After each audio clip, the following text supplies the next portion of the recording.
Hello दोस्तों, welcome to Cross Study Circle YouTube channel. आप लोग का तहे दिल से बहुत स्वागत है इस यूट्यूब चैनल पर। आज हम लोग समझने वाले हैं और देखने वाले हैं क्या चीज़। आज हम लोग देखने वाले हैं प्रीवियस ईयर क्वेश्चन 2022 का। समझे दोस्तों, ये 2022 का ये प्रीवियस ईयर क्वेश्चन है और ये बुक सीरीज नंबर डी का हम लोग देखेंगे। सारे सीरीज में जो सीरीज होते हैं, बुकलेट होते हैं, एक ही क्वेश्चन रहते हैं, सिर्फ क्वेश्चन का वो आगे पीछे करके दिया हुआ रहता है, इसीलिए अलग अलग इसके सीरीज मिलते हैं। चलिए दोस्तों, हम लोग स्टार्ट करते हैं। हाँ दोस्तों, आप लोग इस यूट्यूब चैनल को सब्सक्राइब करना ना भूलें। स्टार्ट करने से पहले आप लोग सब्सक्राइब कर लें ताकि आप लोगों को लेटेस्ट नोटिफिकेशन मिलती रहे और सारे वीडियो सारे सब्जेक्ट के इस यूट्यूब चैनल पर दिए जा रहे हैं। आप लोग उसको रिवाइज करते रहें ताकि आप लोग को एग्ज़ाम के लिए हेल्पफुल ये साबित हो। ठीक है दोस्तों, चलिए ठीक है, लेट अस स्टार्ट। चलिए देखते हैं। चलिए, जैसा कि हम लोग ये बोथ इंग्लिश मीडियम और हिंदी मीडियम दोनों तो हिंदी जानते ही हैं। ये इंग्लिश मीडियम का क्वेश्चन है। जो हिंदी से नहीं समझ पाते हैं वो इंग्लिश में समझ सकते हैं। चलिए हम लोग हिंदी में ही स्टार्ट करेंगे ताकि आप लोगों को समझने में ज़्यादा आसानी हो और पूरी तरह से समझ सकें कि क्या क्वेश्चन पूछा गया है और किस टॉपिक से पूछा गया है। चलिए दोस्तों, ये देखिए, ये क्वेश्चन पूछा गया है किसके बारे में दोस्तों। ये बोला गया है अब्दुल कलाम आज़ाद के बारे में। ये अब्दुल कलाम आज़ाद के द्वारा किस पत्रिका को संपादित किया गया था। समझे दोस्तों, अब्दुल कलाम आज़ाद के द्वारा, जैसा कि आप लोग भी जानते होंगे, इस पत्रिका का नाम क्या था? अल हिलाल। ये अल हिलाल ये पत्रिका थी जो अब्दुल कलाम आज़ाद के द्वारा संपादित किया गया था दोस्तों। ये करंट अफेयर से ये क्वेश्चन है दोस्तों। चलिए अब दूसरा क्वेश्चन देखते हैं। दूसरे क्वेश्चन में बोल रहा है कि 19वीं शताब्दी के अंत में इतिहास के अध्ययन ने भारत में राष्ट्रीयता की भावना पैदा करने में किस प्रकार मदद की थी। इसके ऑप्शन भी दिए हुए हैं दोस्तों। ये देखिए, चार पांच ऑप्शन दिए हुए हैं। ये देखिए, चलिए हम लोग एक करके पढ़ते हैं उस विकल्प को। इतिहास की पूर्ण व्याख्या करके। आप लोगों ने क्वेश्चन समझा दोस्तों? ये 19वीं शताब्दी के जो अंत इतिहास के अंत में अध्ययन ने इतिहास के अध्ययन ने भारत में राष्ट्रीयता की भावना पैदा करने के लिए, ये देखिए राष्ट्रीयता की भावना की बात की जा रही है दोस्तों। राष्ट्रीयता की भावना पैदा करने के लिए किस प्रकार मदद हुआ था उसके बारे में हम लोग समझेंगे। सॉरी दोस्तों। पहला बोल रहा है कि इतिहास की पूर्ण व्याख्या करके और अंग्रेजों द्वारा भारतीयों को पिछड़ा, आदिम और खुद पर शासन करने में असमर्थ रूप से चित्रित करने का खंडन करके। समझ गए दोस्तों? मतलब कि अपना इतिहास का व्याख्या करके और बोल रहा है कि अंग्रेजों द्वारा भारतीयों को पिछड़ा, आदिम और खुद पर शासन करके अंग्रेज शासन किए, उसके द्वारा राष्ट्रीयता की भावना पैदा होती है नहीं दोस्तों। फिर बोल रहा है कि और खुद पर शासन करने में असमर्थ रूप से चित्रित करने का खंडन करके। दूसरा बोल रहा है भारत के गौरवशाली अतीत के बारे में लिखकर और लोगों से उनकी उपलब्धियां पर गर्व करने का आग्रह करके। ये देखिए, भारत का गौरवशाली अतीत रहा है उसके बारे में लिखकर उस पर गर्व करके किया जा सकता है। ब्रिटिश शासन के तहत दयनीय स्थितियों को बदलने और संघर्ष करने के लिए लोगों से आग्रह करके। बिल्कुल बात सही है दोस्तों, ये भी सही होगा, ये भी सही होगा। इतिहास का पूर्ण व्याख्या करके, ये भी सही होगा दोस्तों। मतलब कि उपयुक्त में से ये एक से अधिक है, तो इसीलिए हमारा आंसर कौन सा होगा दोस्तों? हमारा आंसर ये एक से अधिक माना जाएगा। समझिए दोस्तों, कौन सा आंसर है? एक से अधिक। थर्ड क्वेश्चन देखिए, नगरों में असहयोग आंदोलन के संबंध में निम्नलिखित में से कौन सा कथन सही नहीं है। नगर के बारे में जो असहयोग आंदोलन हुआ था उसके संबंध में क्या सही नहीं है। चलिए देखिए, पहले में बोल रहा है कि आंदोलन में केवल उच्च जातियां और अमीरों ने भाग लिया था। समझ गए दोस्तों, ये बात सही है। अंग्रेजों में आंदोलन में केवल उच्च जातियां और अमीरों ने भाग लिया था। दूसरा बात कहा जा रहा है कि मद्रास की जस्टिस पार्टी द्वारा काउंसिल के चुनावों का बहिष्कार किया करके। सही बात है ये भी दोस्तों, चुनाव का बहिष्कार किया गया था काउंसिल जस्टिस के द्वारा। काउंसिल जस्टिस के चुनाव को बहिष्कार किया था। और तीसरा में देखिए कि हजारों छात्रों ने सरकारी नियंत्रण वाले स्कूलों को छोड़ दिया। प्रधानाध्यापकों और शिक्षकों ने इस्तीफा दे दिया और वकीलों ने अपनी प्रैक्टिस छोड़ दी। ये बात बिल्कुल गलत है दोस्तों। इसलिए हमारा विकल्प कौन सा होगा? हमारा विकल्प होगा ये सी का, केवल 1 और 2, ये दोनों सही है दोस्तों। समझ गए दोस्तों? फिर इसके बाद देखिए क्वेश्चन नंबर 4। एक सन्यासी जो फिजी में एक गिरमिटिया मजदूर के रूप में काम करने के बाद उस जिले में अपनी पीठ पर तुलसीदास रामायण की एक प्रति लेकर आया था, जिससे वह ग्रामीण स्रोतों को छंद सुनता था। यहाँ जिस किसान नेता का जिक्र हो रहा है वह नेता कौन है? उस नेता के बारे में पता करने के लिए बोल रहा है दोस्तों। उस नेता का बात किया जाए तो चलिए पहले देखते हैं। झिंगुरी सिंह ये नहीं थे। ये थे यदुनंदन शर्मा नहीं थे। ये बाबा रामचंद्र थे। जी हाँ दोस्तों, ये बाबा रामचंद्र, ये किसान नेता थे। समझ गए दोस्तों? चलिए नेक्स्ट देखिए। ऐसा 5 ऑप्शन रहेगा ऐसे में, तो आप लोग ये देखिए क्वेश्चन जो करेक्ट रहेगा उस पर टिक मारना है, मार्क करना है। चलिए 5th नंबर क्वेश्चन देखिए। ऑल इंडिया हरिजन संघ की स्थापना 1932 में किसके द्वारा की गई थी? ये ऑल इंडिया हरिजन संघ की स्थापना 1932 में किसके द्वारा की गई थी दोस्तों? ये हरिजन समुदाय की स्थापना ये गांधी जी ने किया था दोस्तों। किसने? गांधी जी ने। तो ये हमारा ऑप्शन तो डायरेक्ट ये पता चल रहा है कि ये हमारा ऑप्शन बी होगा। चलिए नेक्स्ट समझते हैं दोस्तों। 20 फरवरी 1947 को प्रधानमंत्री एटली ने भारत से ब्रिटिश शासन को कब तक वापस लेने की घोषणा की थी? 20 फरवरी को 1947 को प्रधानमंत्री ने भारत से ब्रिटिश शासन को कब तक बोला था कि हम वापस बुला लेंगे? बताइए दोस्तों, आप लोग कमेंट कीजिए। ये देखिए जून 1948 तक बात की गई थी कि जून 1948 तक हम लोग अपने ब्रिटिश शासन को वापस बुला लेंगे। नेक्स्ट देखिए दोस्तों, स्वराज दल की स्थापना बिहार में किसने की थी? स्वराज दल की बात किया जाए दोस्तों तो आप लोग भी ये भली भांति जानते होंगे, ये श्री कृष्ण सिंह ने किया था। क्योंकि यदि आप लोग बिहार स्पेशल पढ़े होंगे, उसमें हिस्ट्री में आप लोगों ने पढ़ा होगा, क्योंकि ये बिहार स्पेशल का क्वेश्चन है, बिहार स्पेशल हिस्ट्री का क्वेश्चन है दोस्तों। ये श्री कृष्ण ने स्वराज दल की स्थापना की थी बिहार में। समझ गए दोस्तों? चलिए नेक्स्ट देखिए 8 नंबर क्वेश्चन। 8 नंबर क्वेश्चन में बात कहा गया है कि पूछा गया है कि नमक सत्याग्रह के दौरान बिहार के लोगों ने नमक बनाने के साथ साथ सरकार के विरुद्ध किस कर का विरोध करने का विकल्प चुना था? ये देखिए आप लोगों को क्या लगता है किस विकल्प को चुना था दोस्तों? चलिए चयन करते हैं विरोध करने के लिए। हाथी का? नहीं दोस्तों, ये हमारा ये हाथी का विकल्प था दोस्तों? नहीं। विकास का था दोस्तों? नहीं। मलबा का था दोस्तों? नहीं था दोस्तों। और ये उपयुक्त में से एक से अधिक, उपयुक्त में से एक से अधिक था दोस्तों? ये भी नहीं था दोस्तों। तो इसमें से मतलब कि हमारा उपयुक्त में से कोई नहीं होगा, यह हमारा आंसर सही माना जाएगा। समझ गए दोस्तों? ये देखिए नेक्स्ट देखिए दोस्तों, नेक्स्ट क्वेश्चन है, श्री कृष्ण सिंह के द्वारा गठित बिहार के निर्वाचन सरकार ने फरवरी 1938 में किस कारण से इस्तीफा दिया था? किसकी इस्तीफा के द्वारा इस्तीफा की बात की जा रही है दोस्तों? ये श्री कृष्ण सिंह की इस्तीफा की बात की जा रही है। और किस कारण से दिया था इस्तीफा, इसकी बात कह जा रही है। समझ गए दोस्तों? तो ये इस्तीफा का कारण क्या था दोस्तों?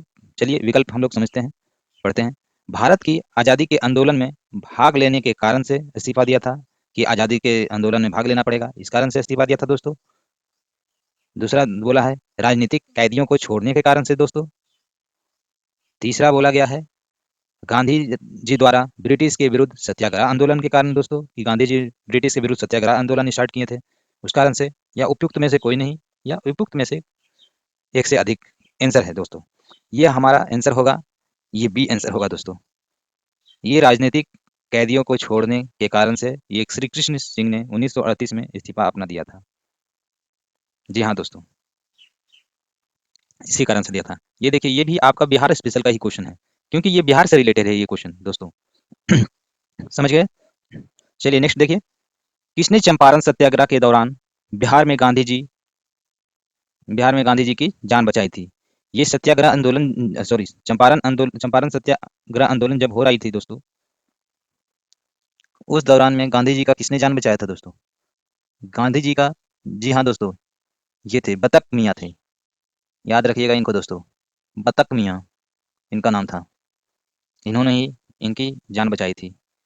नेक्स्ट बात किया जाए क्वेश्चन की, तो 11 नंबर क्वेश्चन देखिए। ये असहयोग आंदोलन के दौरान किसने बिहार में किसानों की अगुवाई की थी? असहयोग आंदोलन के दौरान किसने बिहार में किसानों की अगुवाई की थी? मतलब किसानों के साथ आंदोलन में कौन आए थे असहयोग आंदोलन में? ये असहयोग आंदोलन में दोस्तों, ये स्वामी विवेकानंद जी आए थे किसानों की अगुवाई करने के लिए दोस्तों। समझिए। नेक्स्ट देखिए दोस्तों, ये क्वेश्चन नंबर 12 में क्या बोला जा रहा है दोस्तों? थोड़ा ध्यान से देखिए। बोला जा रहा है दोस्तों कि प्रथम बार संघर्ष के जो तरीके थे, तरीकों के रूप में स्वदेशी बहिष्कार किसके दौरान अपनाए गए थे दोस्तों? स्वदेशी बहिष्कार किसके द्वारा अपनाए गए थे? यहाँ देखिए दोस्तों, स्वदेशी बहिष्कार की बात की जा रही है। तो आप लोगों को ये समझना पड़ेगा कि ये स्वदेशी बहिष्कार, स्वदेशी एवं मतलब स्वदेशी को अपनाने के लिए, और बहिष्कार किसके द्वारा ये अपनाया गया था प्रथम बार संघर्ष के तरीके के रूप में? पहला है दोस्तों साइमन कमीशन। जब साइमन कमीशन के भारत में आगमन हुआ, ऐसा तब हुआ दोस्तों। या बात किया जाए तो दूसरे में बंगाल विभाजन के समय किया गया, ये अपनाया गया दोस्तों। तीसरा होम रूल आंदोलन को अपनाया गया। या उपयुक्त में से एक से अधिक है आंसर, या उपयुक्त में से कोई नहीं है। तो ये हमारा दोस्तों, ये आंसर होगा हमारा, ये बी का होगा। कौन सा होगा दोस्तों? जी हाँ, बी का होगा। बंगाल विभाजन अपना के टाइम में अपनाया गया था ये दोस्तों। समझ गए दोस्तों? अब नेक्स्ट देखिए क्वेश्चन नंबर 13। 1906 में आयोजित भारत राष्ट्रीय कांग्रेस के कलकत्ता अधिवेशन में भारत के लिए स्वराज का झंडा किसके द्वारा फहराया गया था? अब पूछा जा रहा है दोस्तों, राष्ट्रीय कांग्रेस 1906 में भारतीय राष्ट्रीय कांग्रेस के कलकत्ता अधिवेशन में, ये कलकत्ता अधिवेशन की बात की जा रही है दोस्तों। कलकत्ता अधिवेशन में भारत के लिए स्वराज का झंडा किसने फहराया था? फहराने वाला का ये नाम पूछ रहा है दोस्तों। तो ये देखिए दोस्तों, आप लोगों ने पढ़ा होगा हिस्ट्री में कि दादा भाई नौरोजी, ये दादा भाई नौरोजी थे फहराने वाले। नेक्स्ट देखिए 14 नंबर क्वेश्चन। स्वतंत्रता संग्राम के दौरान भारतीय राज्यों कश्मीर, निजाम के हैदराबाद, त्रावणकोर आदि जैसे भारतीय शासकों द्वारा शासित राज्यों, इन राज्यों में एक समांतर आंदोलन आंदोलन शुरू किया गया था दोस्तों। और उस जो आंदोलन शुरू किया गया था स्वतंत्रता संग्राम के दौरान, कब शुरू किया गया था दोस्तों? ये स्वतंत्रता संग्राम के दौरान आंदोलन शुरू किया गया था। उसके समांतर आंदोलन कौन सा था, उसका नाम बताना है दोस्तों। ये आंदोलन था दोस्तों, ये हमारा प्रजा मंडल आंदोलन था। जी हाँ दोस्तों, ये प्रजा मंडल आंदोलन था।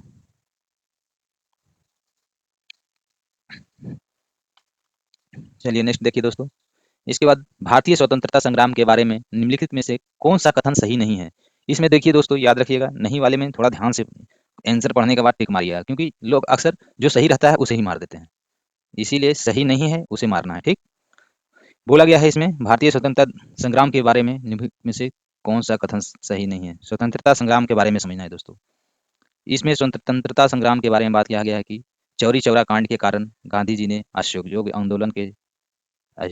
आंदोलन से हाथ खींच लिया था। बिल्कुल सही है दोस्तों। जब चौरी चौरा आंदोलन हो रहा था, कांड हुआ था, उस कारण से गांधी जी असहयोग आंदोलन को छोड़ दिए थे। फिर दूसरी विकल्प में दिया हुआ है कि गांधी जी ने अपना पहला प्रमुख सार्वजनिक भाषण बनारस हिंदू विश्वविद्यालय में दिया था। ये भी सही है दोस्तों। पहला प्रमुख भाषण कहाँ दिया था? बनारस हिंदू विश्वविद्यालय में दिया था दोस्तों। तीसरा में बात कहा जा रहा है कि वर्ष 1921 में महात्मा गांधी को गिरफ्तार कर लिया था। नहीं दोस्तों, ये गलत है। हमारा आंसर यही सही होगा। इसमें बोला गया है सही नहीं, कथन जो नहीं है उसे टिक मारना है। इसलिए ये क्वेश्चन को हम लोग मार्क करेंगे। ओके, चलिए नेक्स्ट देखिए दोस्तों। इसके बाद देखिए क्वेश्चन नंबर 16। इसमें पूछा गया है कि दोस्तों कि निम्नलिखित में से किस युद्ध में मुख्य विरोधियों का सही उल्लेख नहीं किया गया है। कौन सा युद्ध हुआ था जिसमें कि विरोधी का उल्लेख नहीं, उसको उल्लेखित नहीं किया गया, मतलब नहीं बताया गया है। समझ गए दोस्तों, ये पता करना है। चलिए ये देखिए दोस्तों, पहला है पानीपत। पानीपत का प्रथम युद्ध हुआ था तब, जो कि बाबर और इब्राहिम लोदी के बीच हुआ था। दूसरा दूसरा युद्ध कब हुआ था दोस्तों? दूसरा युद्ध था पानीपत द्वितीय युद्ध, जो टीपू सुल्तान और मराठा के बीच हुआ था। तीसरा हल्दी घाटी युद्ध हुआ था, ये महाराणा प्रताप और अकबर के बीच हुआ था दोस्तों। तो ये देखिए दोस्तों, ये हल्दी घाटी का भी हमें उल्लेख पता चल जाता है कि क्यों हुआ था, लेकिन पानीपत प्रथम का भी मिल जाता है दोस्तों। ये देखिए बी का पानीपत द्वितीय द्वितीय पानीपत युद्ध जो हुआ था, ये टीपू सुल्तान और मराठा के युद्ध का उल्लेख नहीं पता चला है दोस्तों। समझ गए? चलिए नेक्स्ट देखिए, दिल्ली सल्तनत के दौरान मुकद्दम या चौधरी पद का जो इस्तेमाल था किनके लिए किया जाता था? मुकद्दम और चौधरी का जो पद था, इन पद को किसके लिए इस्तेमाल किया जाता था? ये पद का बात किया जाए तो ये मुकद्दम और चौधरी सरपंच के द्वारा किया जाता था। किसके द्वारा दोस्तों? सरपंच के लिए ये किया जाता था इस्तेमाल। तो ये हमारे आंसर कौन सा हो जाएगा? गांव के सरपंच। नेक्स्ट देखिए, तबकात ए अखबारी जिसे कभी कभी अबुल फजल के अकबरनामा से अधिक विश्वसनीय माना जाता है, कौन सी? तबकात ए अखबारी।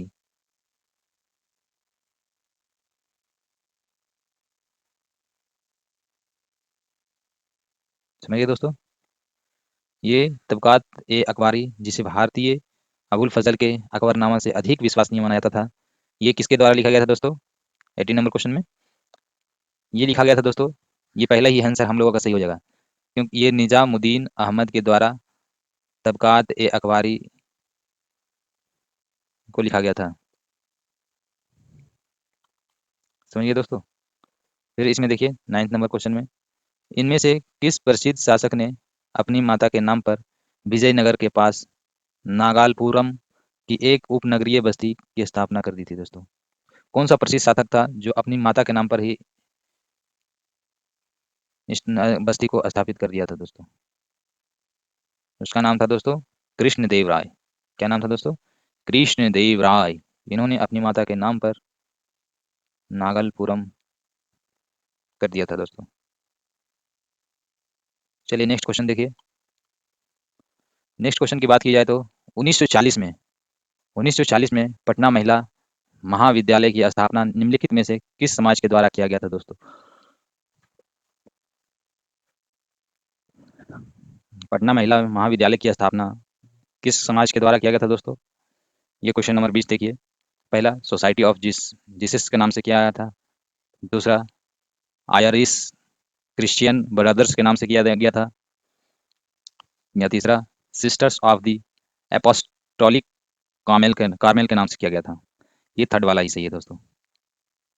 कौन सा दोस्तों? ये थर्ड वाला, मतलब कि sisters of the apostolic Carmel के नाम से किया गया था दोस्तों। देखिए क्वेश्चन नंबर 21, इनमें से किसने 1947 में भारत और पाकिस्तान के बीच अंतर्राष्ट्रीय सीमा खींचने के लिए स्थापित की गई दो सीमा आयोगों का नेतृत्व किया था? ये दो सीमा आयोगों का नेतृत्व किसने किया था दोस्तों 1947 में भारत पाकिस्तान के बीच जो सीमा खिंचाई थी?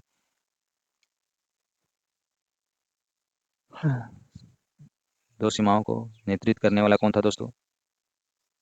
ये क्वेश्चन आंसर नंबर हमारा सी होगा, सिरिल रैडक्लिफ। इन्हीं के नाम पे ये जो सीमा पड़ा भारत और पाकिस्तान का, रैडक्लिफ के नाम से ही पड़ा है दोस्तों। इन्हीं के नाम से ही पढ़ा गया, सिरिल रैडक्लिफ। समझ गए दोस्तों? ये एक तरह से देखा जाए तो ये पॉलिटिक्स का ही क्वेश्चन माना जाएगा। नेक्स्ट क्वेश्चन देखिए दोस्तों, किसने बंगाल में महालवारी बंदोबस्त प्रणाली की शुरुआत की थी? महालवारी बंदोबस्त प्रणाली की शुरुआत किसने की थी दोस्तों? लॉर्ड कॉर्नवालिस ने, या हॉल्ट मैकेंजी ने, या लॉर्ड हैस्टिंग ने? मुझे लग रहा है दोस्तों ये लॉर्ड हैस्टिंग ने किया था। नहीं दोस्तों, ये गलत है। ये आंसर होगा ये हॉल्ट मैकेंजी। आप लोगों को भी ऐसा डाउट क्लियर करके रखना है दोस्तों कि कौन सा ये होगा। किसने किया था माहलवारी बंदोबस्त प्रणाली की शुरुआत? इसकी शुरुआत किया था हाल्ट मैकेंजी। हाल्ट मैकेंजी ने किया था दोस्तों।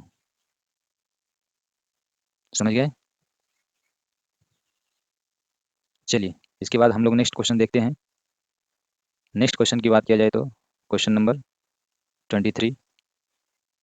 ये बात क्वेश्चन पूछा जा रहा है दोस्तों कि 1940 में विनोबा भावे के व्यक्तिगत सत्याग्रह कहाँ से आरंभ किया गया था दोस्तों? व्यक्तिगत सत्याग्रह, ये तो पवनार महाराष्ट्र से स्टार्ट किया गया था दोस्तों। 1940 में विनोबा भावे ने ये सत्याग्रह को स्टार्ट किया था। ये पवनार महाराष्ट्र से स्टार्ट किया गया था। चलिए नेक्स्ट देखिए, क्वेश्चन नंबर 24। 1918 में मॉन्टफोर्ड सुधारों पर कांग्रेस ने एक महत्वपूर्ण रुख अपनाया, जिसके कारण पुराने उदारवादी अवशेष सुप्रू, जयकर और चिंतामणि टूट गए, जिन्होंने गठन किया था। कौन सा रुख ये अपनाया गया था दोस्तों?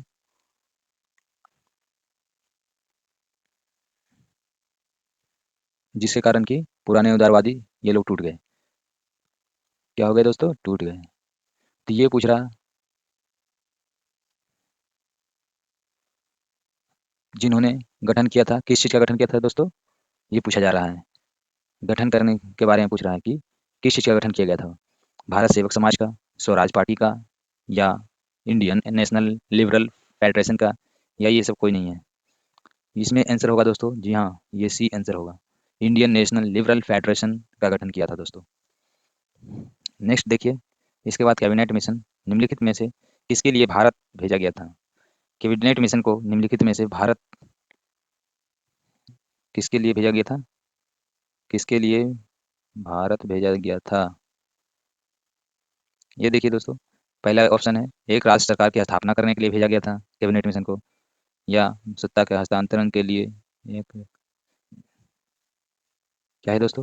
पहला, एक राष्ट्रीय सरकार की स्थापना के लिए भेजा गया था। दूसरा, सत्ता के हस्तांतरण के लिए, एक संवैधानिक व्यवस्था तैयार करने के लिए। तीसरा, पाकिस्तान के लिए, जिन्ना की मांग के ब्यौरे पर ये काम करने के लिए भेजा था। या इनमें से कोई नहीं होगा, या उपयुक्त में से एक से अधिक होने वाला है आंसर। तो ये आंसर हमारा होगा दोस्तों, ये सत्ता का हस्तांतरण के लिए एक संवैधानिक व्यवस्था तैयार करने के लिए भेजा गया था दोस्तों। इसलिए सत्ता के हस्तांतरण के लिए दोस्तों, इससे कि संवैधानिक व्यवस्था को तैयार किया जा सके। समझ गए?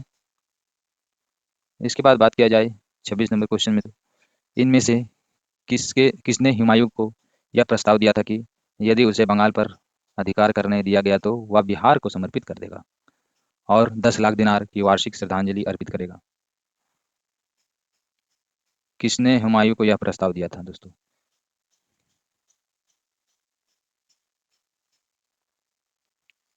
ये बिल्कुल सही है दोस्तों, पहला ही आंसर होगा। ये शेर खां के द्वारा ये प्रस्ताव दिया गया था कि यदि उससे बंगाल पर अधिकार करने दिया गया तो वह बिहार को समर्पित कर देगा, मतलब बिहार को दे देगा।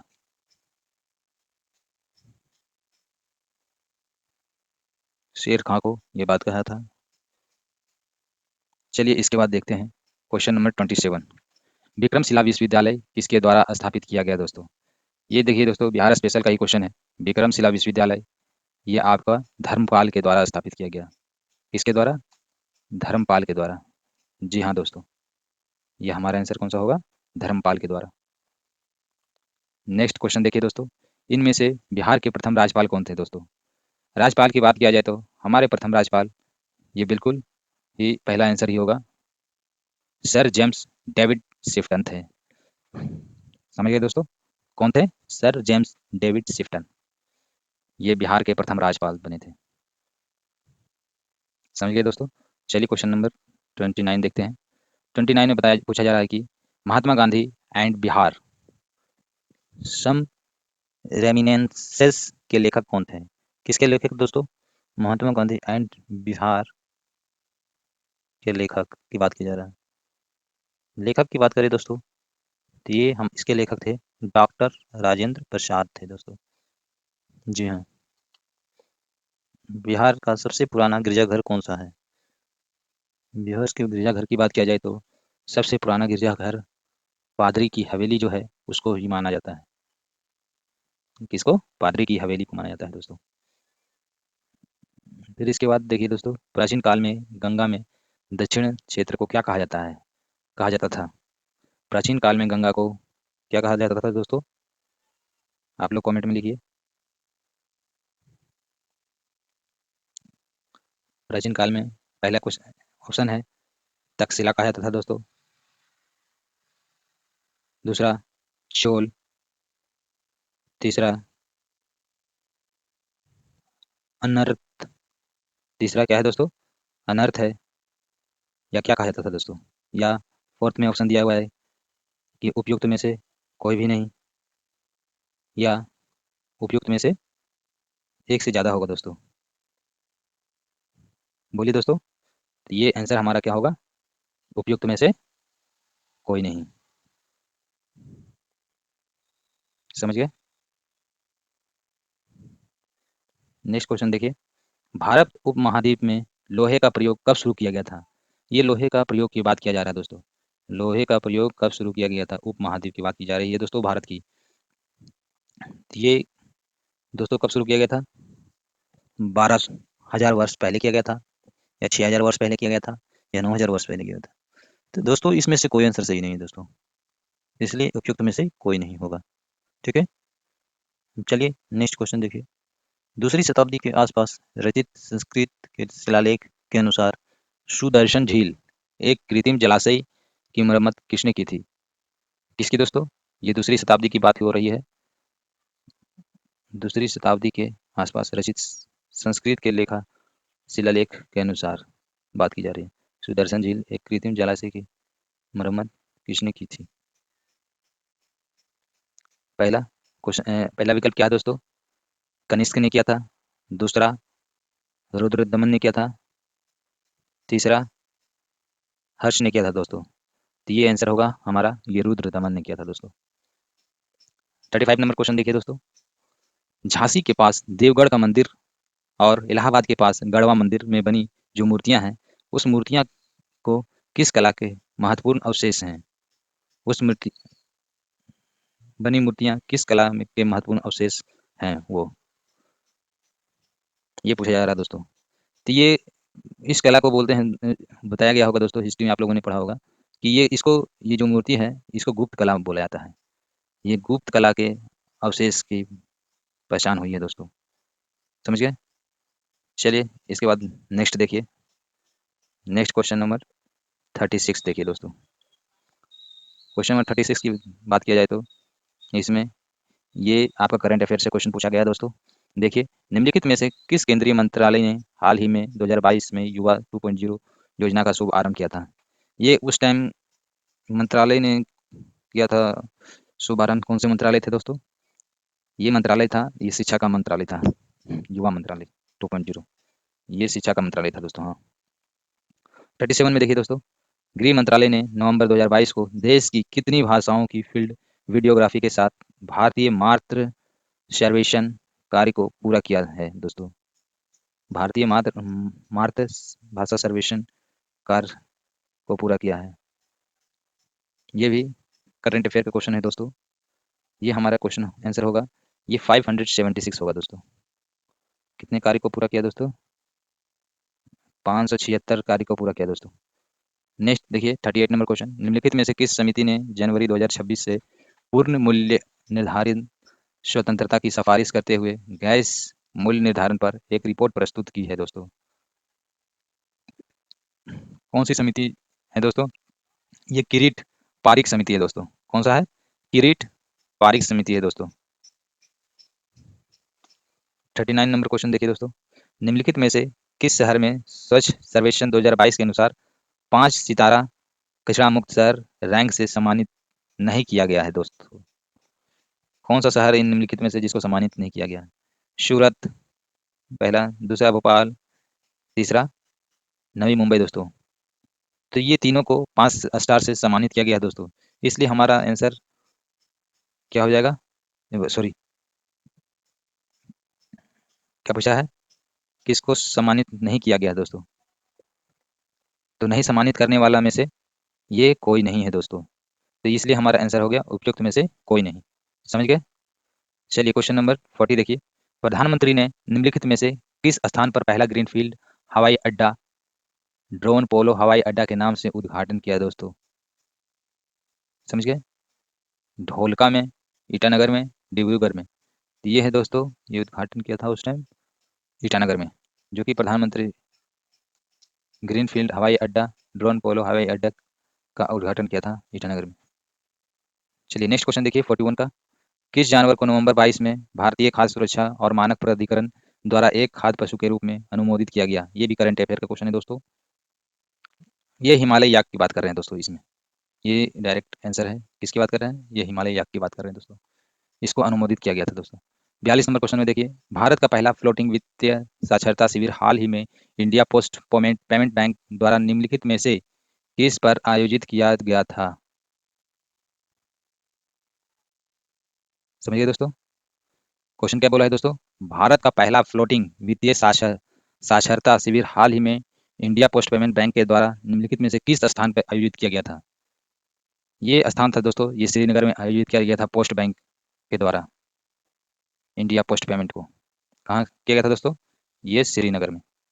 समझ गए? क्वेश्चन नंबर 42 के बाद 43 देखिए। 43 में दिया गया है कि, पूछा गया है कि भारत के जो राष्ट्रपति ने निम्नलिखित में से किस आईआईटी में परम कामरूप सुपर कंप्यूटर सुविधा का उद्घाटन किया है? सुपर कंप्यूटर का उद्घाटन किया है दोस्तों। पहला बोला जा रहा है कि खड़गपुर में है, दूसरा बोला जा रहा है कहाँ, बम्बई में, तीसरा बोला जा रहा है दोस्तों गुवाहाटी में। तो ये आंसर क्या हो जाएगा दोस्तों? ये आंसर हो जाएगा गुवाहाटी ही सही होगा दोस्तों। ठीक है, चलिए 44 नंबर क्वेश्चन देखिए।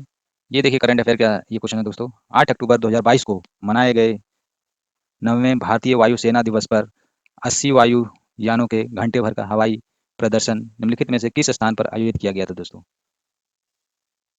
ये आयोजित किया गया था जो दोस्तों चंडीगढ़ में, जो कि सुखना झील पर आयोजित किया गया था। सुखना झील चंडीगढ़ में आयोजित हुआ था दोस्तों। इसके बाद 45 नंबर क्वेश्चन में बताया जा रहा है कि भारत सरकार के पोषण अभियान के तहत वर्ष के किस महीने को राष्ट्रीय पोषण माह और नेशनल न्यूट्रिशन मंथ के रूप में मनाया जाता है? बताइए दोस्तों, किस महीने में नेशनल न्यूट्रिशन मंथ के रूप में मनाया जाता है? ये देखिए दोस्तों, ये सितंबर मंथ में मनाया जाता है। किस मंथ में? सितंबर मंथ में। इसके बाद क्वेश्चन देखिए दोस्तों 46 नंबर। चीन की तियांगयोंग अंतरिक्ष स्टेशन के हाल ही में लॉन्च किए गए अंतिम मॉड्यूल का नाम क्या था दोस्तों? अंतिम मॉड्यूल का नाम था मैंगटियन। क्या नाम था दोस्तों? मैंगटियन। ये अंतिम मॉड्यूल का नाम था दोस्तों। फिर निम्नलिखित, ये देखिए 47 नंबर क्वेश्चन। निम्नलिखित में से कौन सा विश्व का सबसे बड़ा ज्वालामुखी है जो पिछले 38 वर्षों में पहली बार फूटा था दोस्तों? जो 38 वर्षों में पहली बार फूटा था दोस्तों, ये ज्वालामुखी का नाम क्या था दोस्तों? ये ज्वालामुखी का नाम था मोना लोआ। ये मोना लोआ नाम था दोस्तों इस ज्वालामुखी का। समझ गए? इसके बाद 48 नंबर क्वेश्चन देखिए। इनमें से इन किसे हाल ही में उनके उपन्यास the seven moons of Maali Almeida के लिए 2022 का बुकर पुरस्कार मिला था दोस्तों? ये बुकर पुरस्कार का बात किया जा रहा है दोस्तों। ये बुकर पुरस्कार की बात की जाए तो दोस्तों, ये मिला था किसे? शोहन करुणा तिलक को मिला था दोस्तों, शोहन करुणा तिलक को। समझ गए? फिर इसके बाद 49 नंबर क्वेश्चन में देखिए, विश्व अंतरिक्ष सप्ताह 2022 की थीम क्या थी? विश्व अंतरिक्ष सप्ताह 2022 की थीम क्या थी दोस्तों? ये अंतरिक्ष और निरंतरता, इसका थीम रखा गया था दोस्तों। क्या रखा गया था? अंतरिक्ष और निरंतरता। समझिए दोस्तों। इसके बाद क्वेश्चन नंबर 50 देखते हैं। ये देखिए दोस्तों, 50 में पूछा जा रहा है कि निम्नलिखित में से किस लैबोरेटरी ने दिसंबर 2022 में एक ऐतिहासिक नाभिकीय संलग्न सफलता का दावा किया है दोस्तों? ये सफलता का दावा करने वाले का क्या नाम है दोस्तों? ये लॉरेंस लिवरमोर नेशनल लेबोरेटरी इसका नाम है दोस्तों। इन्होंने नाभिकीय संलयन का सफलता हासिल किया दोस्तों। समझ गए दोस्तों? अब देखिए दोस्तों, ये 51 नंबर क्वेश्चन को देखिए। 51 नंबर क्वेश्चन में पूछा है, कॉलिंस डिक्शनरी का वर्ड ऑफ द ईयर 2022 में निम्नलिखित में से कौन सा था? ये करंट अफेयर का क्वेश्चन है, जो वर्ड ऑफ द ईयर का उसे 2022 में रखा गया था कॉलिंस डिक्शनरी का वर्ड के रूप में। ये वर्ड ऑफ द ईयर 51 में पहला है ऑप्शन में परमेस, परमा क्राइसिस। दूसरा वर्ड है एरोलेन। तीसरा वर्ड है लॉफेयर। कौन सा वर्ड ऑफ द ईयर में रखा गया था? ये देखिए दोस्तों, ये पहला आंसर होगा हमारा परमल क्राइसिस। परमा क्राइसिस को वर्ड ऑफ द ईयर के रूप में रखा गया था। समझ गए दोस्तों? चलिए नेक्स्ट क्वेश्चन देखिए, ये 52 का। 52 क्वेश्चन में देखिए कि निम्नलिखित में से किस देश ने सेनेगल के साथ मिलकर कॉप 27 के दौरान अंतर्राष्ट्रीय सूखा लचीलापन गठबंधन का शुभ आरंभ किया था? शुभ आरंभ की बात की जाए तो किस देश ने किया था दोस्तों? पहला ऑप्शन है इटली, जर्मनी, स्पेन। फोर्थ में तो उपयुक्त में से एक से अधिक रहेगा, तो और ई में उपयुक्त में से कोई नहीं। तो ये हमारा आंसर होगा स्पेन होगा दोस्तों। समझ गए? क्या होगा? ये स्पेन। स्पेन ने सेनेगल के साथ मिलकर कॉप 27 के दौरान अंतर्राष्ट्रीय सूखा लचीलापन गठबंधन का शुरुआत किया था। समझ गए दोस्तों? ये भी करंट अफेयर का क्वेश्चन है। ये देखिए, क्वेश्चन कहाँ कहाँ से पूछे जा रहे हैं आप लोग देख सकते हैं। ये वर्ड ऑफ द ईयर से पूछ दिया है कि कॉलन डिक्शनरी का वर्ड ऑफ द ईयर कौन सा वर्ड रहा था। और इसमें देखिए निम्नलिखित में से पहला 51 क्वेश्चन में देखिए, लेबोरेटरी में दिसंबर 22 में एक ऐतिहासिक नाभिकीय संलयन सफलता का दावा किया था। किस अंतर्राष्ट्रीय सफलता का दावा किया था दोस्तों, उसके बारे में। अब चलिए देखिए 53 में क्वेश्चन में। 53 क्वेश्चन की बात किया जाए तो 53 में पूछ रहा है कि भारत में पहली बार, क्या दोस्तों, भारत में पहली बार किस देश के दूतावास ने निहोंसू के लिए जीआई टैग के लिए आवेदन किया था? किस देश का दूतावास था निहोंसू जो कि जीआई टैग के लिए आवेदन किया था भारत में पहली बार? किसके लिए किया था? निहोंसू। ये करंट अफेयर का क्वेश्चन है दोस्तों। ये हमारा पहला ऑप्शन है देखिए, चीन है। दूसरा है जापान है। तीसरा है दक्षिण कोरिया है। डी तो देख ही रहे हैं, उपयुक्त में से एक से अधिक, ई में उपयुक्त में से कोई भी नहीं। तो ये हमारा 53 क्वेश्चन में ये जी टैग निहोंसू किस देश के दूतावास ने किया था? ये देखिए दोस्तों, ये जापान के दूतावास ने ये किया था 53 में। समझ गए दोस्तों? अब चलिए नेक्स्ट देखिए, ये भी करंट अफेयर का क्वेश्चन है दोस्तों। 54 में देखिए, 54 में पूछ रहा है कि निम्नलिखित में से किस अंतरिक्ष एजेंसी ने यह घोषणा की कि उसने अपने इक्विलियस अंतरिक्ष यान को आगे बढ़ाने के लिए भाप का सफलता पूर्वक उपयोग किया है? ये भी करंट अफेयर का क्वेश्चन है दोस्तों। पहला ऑप्शन है नासा। दूसरा ऑप्शन है सुप सुपा सुपारको। तीसरा ऑप्शन है जाक्सा। चौथा ऑप्शन है उपयुक्त में से एक से अधिक है या उपयुक्त में से कोई नहीं होगा। तो ये हमारा आंसर होगा दोस्तों जाक्सा। ये जाक्सा का बात किया गया है यहाँ। 55 क्वेश्चन में देखिए, अक्टूबर 2022 में लॉन्च किए गए टेस्ला ह्यूमनॉइड रोबोट का नाम क्या था?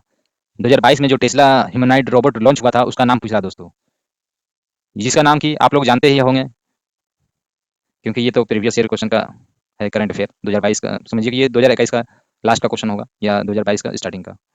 ये हमारा आंसर होगा ऑप्टिमिज्म का। ये ऑप्टिमिज्म उसका नाम था दोस्तों।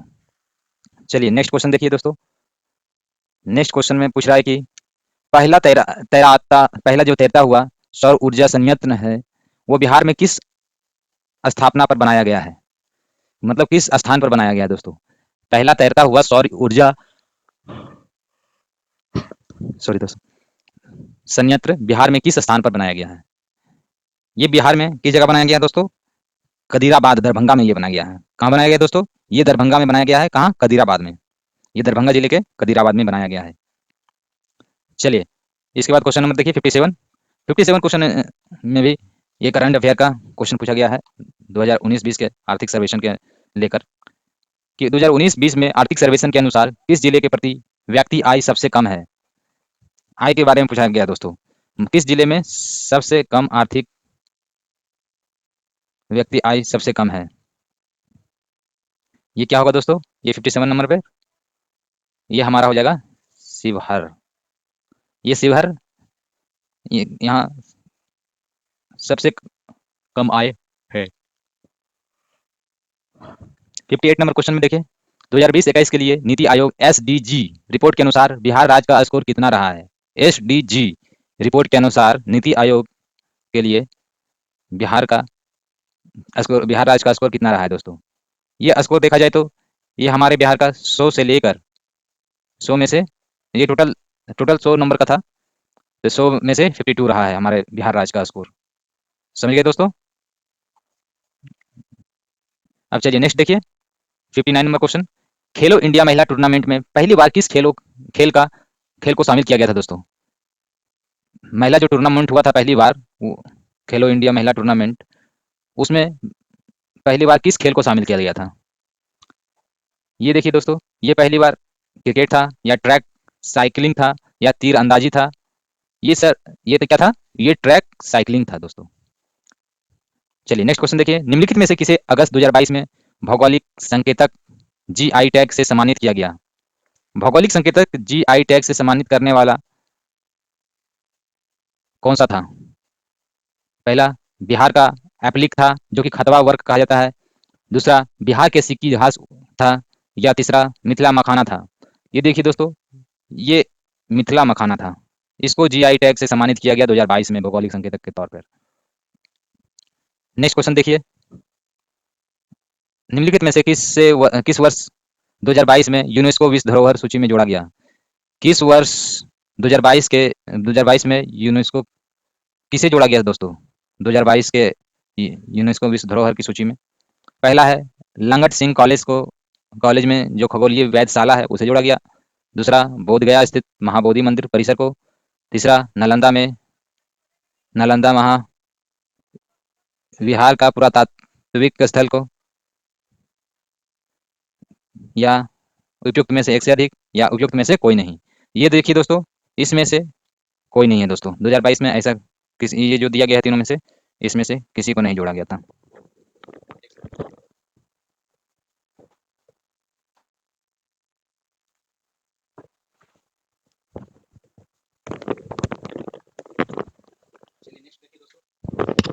चलिए नेक्स्ट देखते हैं,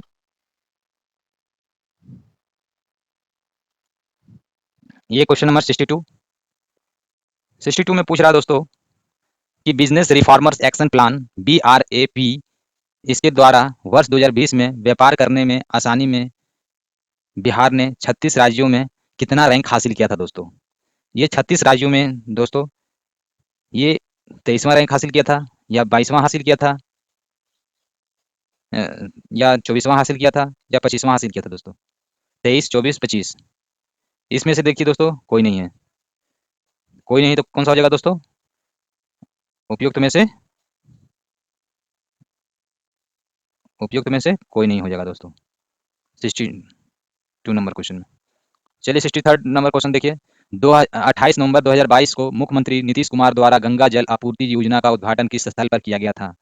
पहला ऑप्शन है लखीसराय, दूसरा राजगीर, तीसरा बोधगया, डी में कोई एक से अधिक, या ई में उपयुक्त में से कोई नहीं? तो ये बोधगया में किया गया था दोस्तों, नीतीश के द्वारा, मुख्यमंत्री नीतीश कुमार के द्वारा गंगा जल आपूर्ति योजना का उद्घाटन दोस्तों। 64 नंबर क्वेश्चन में देखिए, निम्नलिखित में से किस एसोसिएशन बोर्ड ने अक्टूबर 2022 में पुरुष और महिला खिलाड़ियों के लिए समान वेतन की घोषणा की?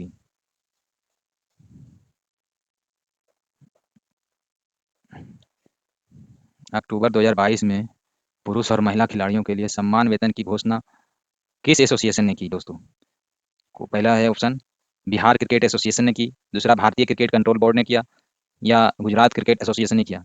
ये हमारा भारतीय क्रिकेट एसोसिएशन ने ऐसा घोषणा किया था दोस्तों। ये सारे करंट अफेयर्स के क्वेश्चन आ रहे हैं दोस्तों ये सब। फिर 65 नंबर क्वेश्चन में देखिए कि पिछले 10 वर्षों में राज्य का शहरीकरण बहुत तेजी से बढ़ा है।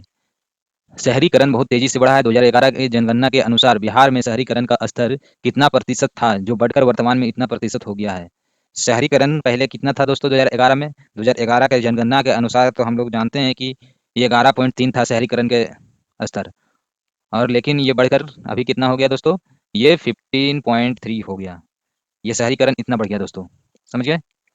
66 नंबर क्वेश्चन देखिए। अटक में अपनी पहाड़ी यात्रा के अंत में सिंधु नदी अफगानिस्तान नदी अफगानिस्तान की किस नदी से जुड़ती है?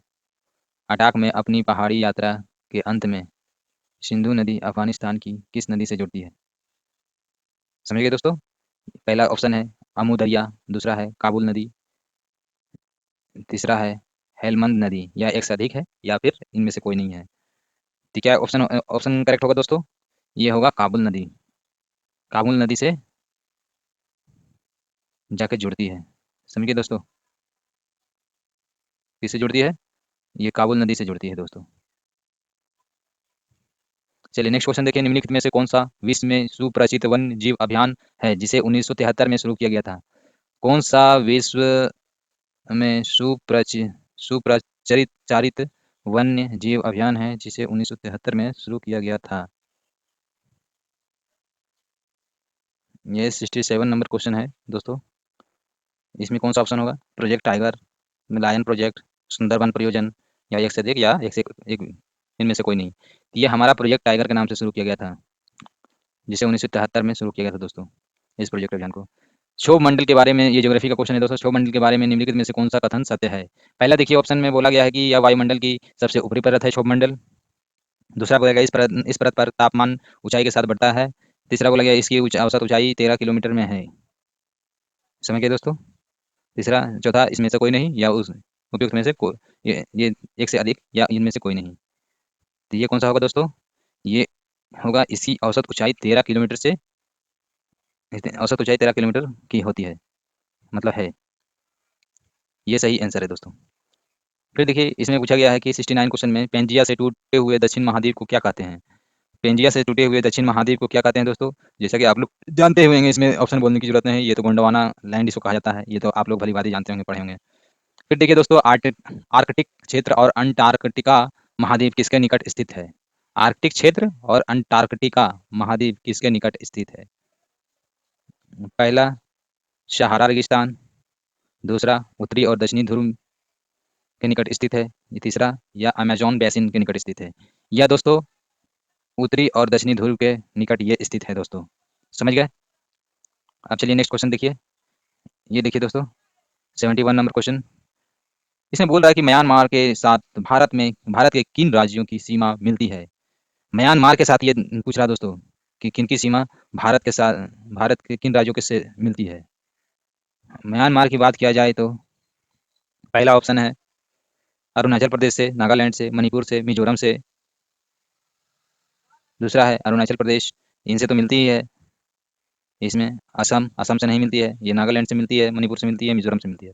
इसमें असम से नहीं मिलती है, मणिपुर से मिलती है, मिजोरम से मिलती है। मतलब तीसरा में देखिए, मणिपुर, मिजोरम, मणिपुर से मिलती है, मिजोरम से मिलती है, नागालैंड से मिलती है, त्रिपुरा से नहीं मिलती है। त्रिपुरा से नहीं मिलती है, इसमें असम से नहीं मिलती। मतलब कि ये दोनों गलत है दोस्तों, ये सही है। तो इसका मतलब ये हमारा आंसर सही होगा, ए। निम्नलिखित में से कौन से समुद्री जीव विविधता के दृष्टिकोण से दुनिया का सबसे समृद्ध क्षेत्र है, जिसमें ज्वारंदमुख समुद्र तट, निकटवर्ती पर्यावरण के जंगल, समुद्री घास, प्रवाल भित्तियां, नमक दलदल और मैंग्रोव के साथ 21 द्वीप शामिल हैं? ये 72 का नंबर क्वेश्चन है दोस्तों। इसमें देखिए ऑप्शन क्या होगा, कौन सा मैंग्रोव के साथ, ये सारी चीज़ों के साथ 21 द्वीप शामिल हैं।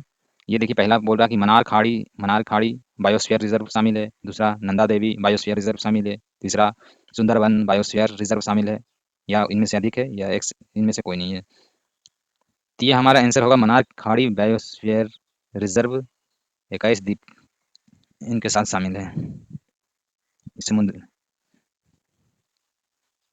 समझ गए दोस्तों, इसकी जीव के बारे में बात किया गया है। चलिए नेक्स्ट देखिए, 73 नंबर क्वेश्चन में, ये कोपेन की वर्गीकरण योजना के अनुसार उत्तर प्रदेश और बिहार किस प्रकार के जलवायु प्रदेश में आते हैं? ये तो आप लोग जानते होंगे दोस्तों, ये तो CWG, या आप लोग भली भांति जानते होंगे। ये तो आग बंद करके भी आप लगा सकते हैं। ये सभी प्रकार की यहाँ पर जलवायु मिलती है उत्तर प्रदेश और बिहार में। किस प्रकार की जलवायु मिलती है? ये CWG की। समझ गए दोस्तों। फिर इसके बाद देखिए 74 नंबर क्वेश्चन में, भारत की क्षेत्रीय सीमा तट कितने समुद्री मील या किलोमीटर तक समुद्र की और फैली हुई है? क्या चीज़ की बात कर रहा है दोस्तों? ये भारत की क्षेत्रीय सीमा और तट की बात कर रहा है। ये भारत की क्षेत्रीय सीमा तट से कितने किलोमीटर या समुद्री मील तक फैले हैं समुद्र की ओर। ये आपका आंसर क्या होगा दोस्तों? ये देखिए पहला आंसर में बोल रहा है कि 16 समुद्री मील मतलब लगभग 25.9 किलोमीटर होता है। दूसरा बोल रहा है अभी मैं 12 समुद्री मील लगभग 21.9 किलोमीटर। तो ये आंसर ये सही होगा दोस्तों, बी का। ये 12 समुद्री मील तक, ये समुद्र के 12 समुद्री मील तक फैला हुआ है। फिर देखिए इसके आगे देखिए दोस्तों, ये 75 नंबर क्वेश्चन में, भारत में निम्नलिखित में से कौन सी नदी घाटी कोयले के भंडारों से समृद्ध है? कौन सी नदी घाटी कोयले के भंडारों से समृद्ध है? पहले देखिए दोस्तों, दामोदर नदी घाटी, दूसरा सोन नदी घाटी, तीसरा महानदी घाटी, या एक से अधिक होगा दोस्तों। ये देखिए दोस्तों, इसमें तो जाहिर सी बात है कि इसमें दामोदर नदी घाटी भी होगा, महानदी घाटी भी होगा, इसीलिए और एक से अधिक माना जाएगा। समझिए दोस्तों। फिर इसके बाद देखा जाए तो 76 नंबर क्वेश्चन में, भारत में चीनी उद्योग के बारे में निम्नलिखित में से कौन सी कथन सही है? यह वजन कम करने वाला उद्योग है। कौन चीनी उद्योग इसके बारे में बोल रहा है? ये सही कथन है या नहीं है, आप लोग बताइएगा दोस्तों। गलत है, ये तो समझ में आ रहा है। दूसरा बोल रहा है कि महाराष्ट्र देश में अग्रणी चीनी उत्पाद के रूप में उभरा है। गलत, ये भी गलत। और इसमें बोला दोस्तों उत्तर प्रदेश चीनी का दूसरा सबसे बड़ा उत्पादक है। ये भी गलत हो जाएगा दोस्तों। तो इसमें से क्या होगा? उपयुक्त में से, अरे मैं गलत कर दिया ना। ये देखिए, ये तो महाराष्ट्र तो चीनी उत्पाद के रूप में उभरा है। ये बिल्कुल सही है क्योंकि ईख वहाँ होती तो ये उभरा है। ये बिल्कुल सही है। और ये उत्तर प्रदेश चीनी का सबसे बड़ा दूसरा उत्पादक स्थान है। सही बात है, महाराष्ट्र के बाद ये उत्तर प्रदेश आएगा दोस्तों। तो इसमें से साफ पता चलता है कि ये एक से अधिक ही होगा। समझ गए दोस्तों? ये एक से अधिक किसका आंसर होगा। इसी तरह आप लोग देख देख कर थोड़ा क्वेश्चन पढ़िएगा, समझिएगा, तब टिक मारिएगा, क्योंकि हम लोग पढ़ते सही हैं लेकिन हम काम उल्टा कर देते हैं। इसी वजह से एग्जाम में अक्सर क्वेश्चन सही आता हुआ भी क्वेश्चन गलत हो जाता है। इसीलिए आप देखिए 77 नंबर क्वेश्चन में, ग्रीष्म के अंत में पूर्व मानसून वर्षा होती है जो केरल और कर्नाटक के तटीय क्षेत्रों में समान घटना है। इसको समान घटना के रूप में बताया गया है। इसे स्थानीय रूप में किस नाम से जाना जाता है दोस्तों? इसे स्थानीय रूप में ब्लाज्म शावर्स के नाम से जाना जाता है, या नॉर्वेस्टर्स के नाम से जाना जाता है, या मैंगो शावर्स के नाम से जाना जाता है। इसे दोस्तों सी में देखा जाए तो मैंगो शावर्स के नाम से जाना जाता है। समझ गए? 78 नंबर क्वेश्चन में देखिए, 78 नंबर क्वेश्चन में क्या बोला? वातावरण मुख्य रूप से किसके द्वारा गर्म होती है? वातावरण किसके रू वातावरण मुख्य रूप से किसके द्वारा गर्म होती है दोस्तों? पहला ऑप्शन है लघु तरंग सौर विकिरण के द्वारा, दूसरा परावर्तित सौर विकिरण के द्वारा, तीसरा दीर्घ तरंग स्थलीय विकिरण के द्वारा। हाँ दोस्तों, ये सही होगा, क्योंकि दीर्घ होगा, तरंग होगा, निकलेगा, तभी ये गर्म होता है वातावरण। चलिए इसके बाद नेक्स्ट देखिए क्वेश्चन नंबर 79। 79 में बोला है, पूछा है कि भारत में निम्नलिखित में से किस राज्य की सीमा बिहार से अधिकतम जिलों से लगती है? कौन सा राज्य है ऐसा जो कि बिहार राज्य के जिलों से अधिकतम लगती है? ये देखिए दोस्तों, बिहार के अधिकतम जिलों से लगती है। उत्तर प्रदेश है, ये उत्तर प्रदेश में भी एक से ज़्यादा लगती है दोस्तों अधिकतम। झारखंड से भी लगती है, और सी पश्चिम बंगाल से भी लगती है दोस्तों। तो ये हमारा आंसर कौन सा हो जाएगा दोस्तों? क्योंकि हम लोग जानते हैं कि जैसे कि उत्तर प्रदेश हो गया, और जो हमारा झारखंड हो गया, उसका बॉर्डर से जो जिला है वो 8 जिला लगती है। तो इसलिए हम लोग कह सकते हैं कि ये आंसर हमारे ये दोनों राज्य से लगती है, तो इसीलिए ज़्यादा अधिकतम। तो ये एक से अधिक हो गई दोस्तों, एक से अधिक। फिर देखिए दोस्तों 80 नंबर क्वेश्चन में, निम्नलिखित में से कौन सा भागलपुर से मिर्जा चेउकी की और रेल मार्ग में बिहार का अंतिम रेलवे स्टेशन है? भागलपुर से मिर्जा चौकी की और ये अंतिम स्टेशन पूछ रहा दोस्तों, कौन सा अंतिम स्टेशन है? ये Pirpainti railway station, Ammapali railway station, Kahalgaon railway station. तो ये हमारा अंतिम रेलवे स्टेशन ये अम्मापाली रेलवे स्टेशन होगा दोस्तों। इसके बाद देखिए दोस्तों, बिहार में खनिज उत्पाद के संदर्भ में निम्नलिखित में से किन कथनों में से पर विचार कीजिए। रोहतास में पाइराइट का सर्वाधिक भंडार है। रोहतास में पाइराइट का सर्वाधिक भंडार है, पहला ऑप्शन। दूसरा ऑप्शन की चूना पत्थर कैमूर जो भभुआ है वो मुंगेर और रोहतास जिले में पाया जाता है चूना पत्थर। या जमुई जिले में सोने का भंडार पाए जाते हैं। तो इनमें से कौन सा सही होगा दोस्तों? इनमें से बात की जा रहा है, ये पूछा है कि खनिज उत्पाद कहाँ कहाँ से मिलता है, तो ये खनिज उत्पाद इनमें से कोई नहीं होगा दोस्तों, इसीलिए आंसर हमारा हो जाएगा उपयुक्त में से कोई नहीं। समझ गए दोस्तों? अब चलिए नेक्स्ट देखिए 82 नंबर क्वेश्चन में, बिहार में बहने वाली पवित्र नदी फल्गु निम्नलिखित में से किन नदियों के संगम से बनती है? ये किन नदियों के संगम से फल्गु नदी बनती है? बिहार में जो बहती है ये फल्गु नदी, उसकी बात की जा रही है। तो पहले देखिए लीलाजन और सोन सोन नदी से बनती है, सोन और मोहाना नदी से बनती है। उसके बाद मोहाना और लीलाजन नदी से बनती है। तो ये हमारा आंसर होगा दोस्तों। कौन सा होगा दोस्तों? ये हमारा आंसर होगा मोहाना और लीलाजन नदी से बनती है। समझिए दोस्तों। फिर उसके बाद देखिए बिहार में निम्नलिखित में से किस स्थान पर पहली बार चाय बागानों की स्थापना की गई है?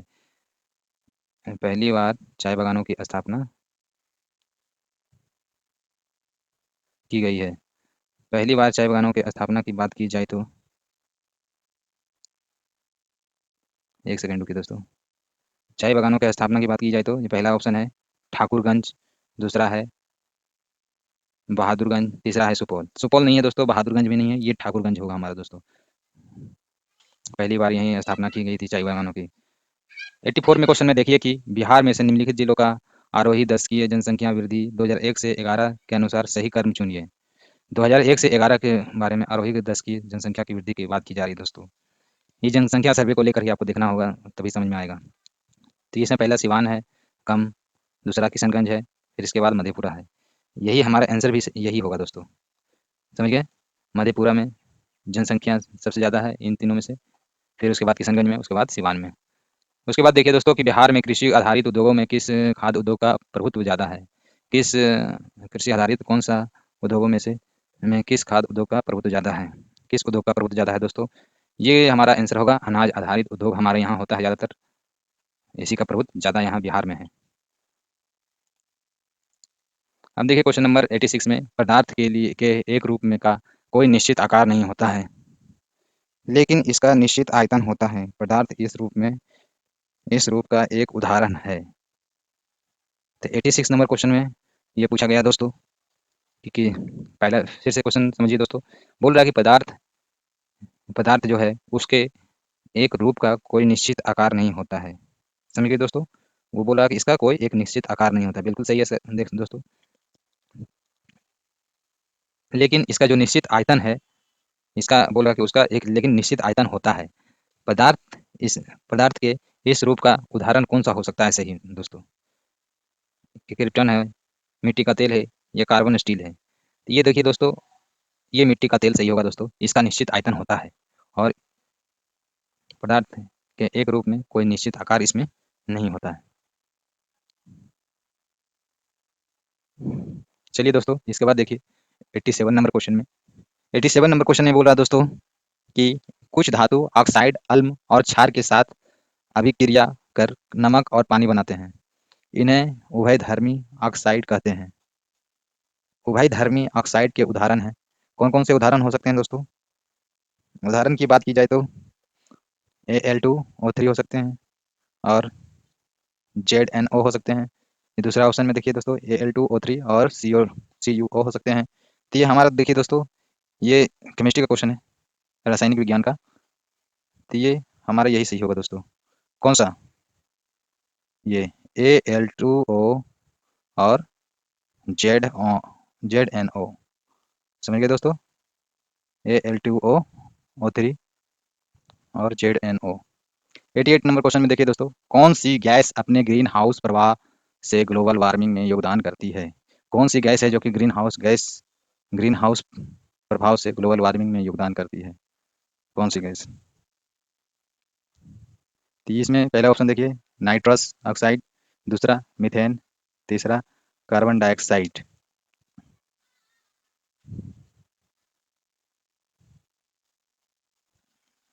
तो 88 नंबर ये हमारा क्वेश्चन है। इसमें यही पूछा जा रहा है कि कौन सी ग्रीन हाउस गैस प्रभाव से ग्लोबल वार्मिंग में योगदान अपना करती है। तो इसमें से कौन सा आंसर होगा दोस्तों? ये ना ही नाइट्रस ऑक्साइड होगा, ना ही मीथेन होगा, ना ही कार्बन डाइऑक्साइड होगा। तो इसमें से हो जाएगा उपयुक्त में से कोई नहीं। समझिए दोस्तों। इसके बाद देखिए नेक्स्ट केमिस्ट्री का क्वेश्चन है ये भी। अम्ल धातु कार्बोनेट ने अभिक्रिया कर किस गैस से मुक्त करते हैं? बताइए दोस्तों, ये किस गैस से मुक्त करती है? ये धातु कार्बोनेट से अभिक्रिया करती है, तो ये कार्बन डाइऑक्साइड जो गैस रहती है इसी से मुक्त करती है दोस्तों। ये हमारा कौन सा आंसर सी हो जाएगा? CO2। इसके बाद देखिए HOOCCOOH को कौन सा अम्ल कहा जाता है? इसे कौन सा अम्ल कहा जाएगा दोस्तों? ऑक्सजैलिक ऑक्सैलिक अम्ल कहा जाएगा। चलिए नेक्स्ट क्वेश्चन देखिए। आपको 3 प्रख नलियां दी गई है। उनमें से एक में से आसूत जल है और अन्य दो में से एक में अम्ली अम्लीय विलयन तथा दूसरे में क्षारीय विलयन है। इनमें से जो किसमें लाल लिटमस नीला हो जाएगा? ये देखिए दोस्तों, ये भी केमिस्ट्री का क्वेश्चन है। पहला नंबर अम्ल में नीला हो जाएगा, दूसरा क्षार में नीला हो जाएगा, या आसूत जल में नीला होगा। तो ये किस में नीला होगा दोस्तों? ये क्षार में नीला हो जाएगा। समझ गए? चलिए नेक्स्ट देखिए। ये एसेटिक अम्ल की गंध किसके समान होती है? एसेटिक अम्ल की गंध किसके समान होती है दोस्तों? पहला टमाटर के समान होती है, दूसरा मिट्टी तेल के समान होती है, च- तीसरा सिरका के समान होती है। तो ये हमारा आंसर क्या हो जाएगा दोस्तों? ये सिरका ही होगा। ये सिरका के समान होती है। किसके समान होती है दोस्तों? सिरका के समान। चलिए नेक्स्ट क्वेश्चन नंबर देखिए दोस्तों। Question number 93। इसने बोल रहा कि शुष्क HCl गैस जो है शुष्क लिटमस पत्र का रंग क्यों नहीं बदलती है? शुष्क HCl गैस शुष्क लिटमस पत्र का रंग क्यों नहीं बदलती है? क्या रीजन हो सकता है नहीं बदलने का? पहला है ऑप्शन, सूखी HCl गैस की उपस्थिति में नीला लिटमस सूख जाता है। ठीक। दूसरा बोल रहा है दोस्तों कि कोई H3O+ आयन मौजूद नहीं होंगे, इसलिए लिटमस पेपर केवल H3O आयन की उपस्थिति में ही रंग बदलती है। ये बात बिल्कुल सही है दोस्तों। किसकी उपस्थिति में रंग बदलती है? H3O+ के आयन की उपस्थिति में ही रंग बदलती है। 94 नंबर क्वेश्चन में देखिए दोस्तों, विषम का पता लगाइए। विषम की बात किया जाए तो विषम मतलब सबसे अलग का पता लगाइए। सीमेंट की सेटिंग, कोयले का जलना, फल का पकना, केमिकल रिएक्शन से होता है सीमेंट की सेटिंग, फल का पकना। तो इसमें विषम कौन सा लग रहा है, या कोयले का जलना क्या है? इसमें भी केमिकल रिएक्शन होता है क्या? इसमें भी होता है, तभी तो जलने लगता है। तो हमारा आंसर कौन सा हो जाएगा दोस्तों? इनमें से कोई विषम नहीं है, तो उपयुक्त में से कोई नहीं होगा। हम्म, हीरे और ग्रेफाइट के बारे में निम्नलिखित में से कौन सा कथन सही है? हीरे ग्रेफाइट की बात किया जाए तो कौन सा कथन सत्य है? क्वेश्चन पहला ऑप्शन देखिए, उनके पास समान क्रिस्टल संरचना है, उनके पास समान डिग्री की कठोरता है, उनके विद्युत चालकता समान होती है। उपयुक्त में से एक से अधिक होगा, या उपयुक्त में से कोई नहीं होगा दोस्तों। इसमें क्या होगा? उपयुक्त में से कोई नहीं होगा दोस्तों। समझ गए? चलिए क्वेश्चन नंबर 96 देखिए दोस्तों। 96 में पूछा गया है कि किसमें परिवर्तन के कारण रंध्र खुलते हैं या बंद होते हैं? किसके परिवर्तन के कारण ये खुलते और बंद होते हैं दोस्तों? कोशिकाओं की प्रोटीन की संरचना की वजह से, या कोशिकाओं में पानी की मात्रा की वजह से, या कोशिकाओं में न्यूक्लियस की स्थिति में? तो ये कौन सा होगा दोस्तों? कोशिकाओं में पानी की मात्रा की वजह से ये होता है दोस्तों। कोशिकाओं में पानी की मात्रा की वजह से यह खुलते हैं, बंद होते हैं। क्लोरोफिल्स सूर्य के प्रकाश के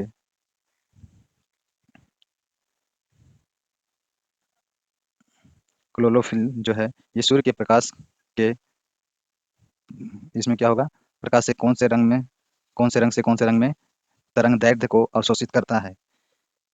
तो ये कौन से रंग में अवशोषित करता है दोस्तों, पहला हरे से नीले में करता है, या हरे से लाल में करता है, या लाल से नीले में। तो ये दोस्तों, ये लाल से नीले में करता है अवशोषित। समझ गए। इसके बाद देखिए 98 नंबर क्वेश्चन में बोल रहा है, निम्नलिखित में से कौन सा मेल सही नहीं है। आधार के पास शाखाओं के साथ मोटा कठोर तना,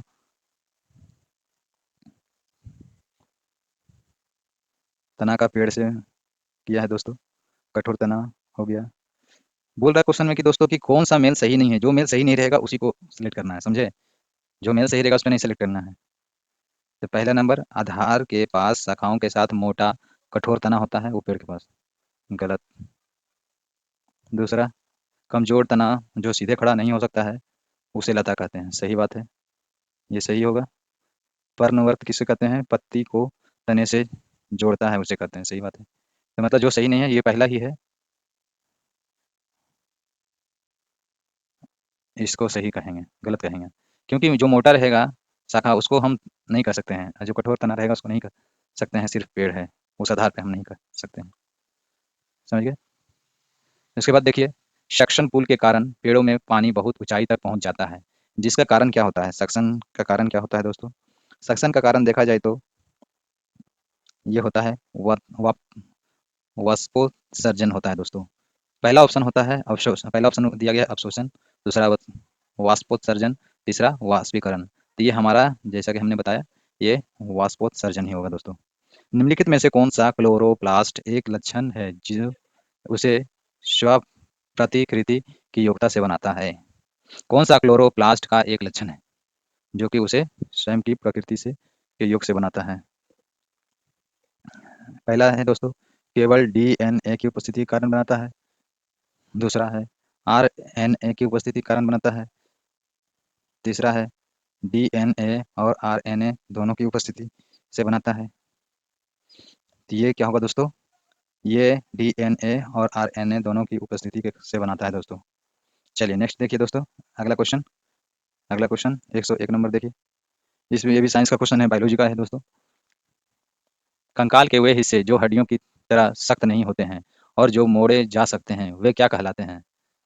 इसे तो हम लोग कार्टिलेज कहते हैं दोस्तों। आप लोगों ने अक्सर देखा होगा, मुर्गा उर्गा खाया होगा, तो यदि मुर्गा नहीं खाए हैं तो नहीं पता चलेगा, या आप जो बायोलॉजी का स्टूडेंट है वो समझ सकते हैं, ये समझे होंगे कि कार्टिलेज किसे कहते हैं। वो ना हड्डी की तरह होती है, जैसे कि आप लोग कह सकते हैं कि जैसे कि कान का, जो कान है हमारा, इसमें कान में हमारा कार्टिलेज है। इसी वजह से ये देखिए, ये ना ही सख्त होता है हड्डी की तरह, और ये मुड़ भी जाता है, इसे बोलते हैं कार्टिलेज। समझ गए दोस्तों। तो 101 नंबर क्वेश्चन का आंसर क्या होगा, ये बी होगा।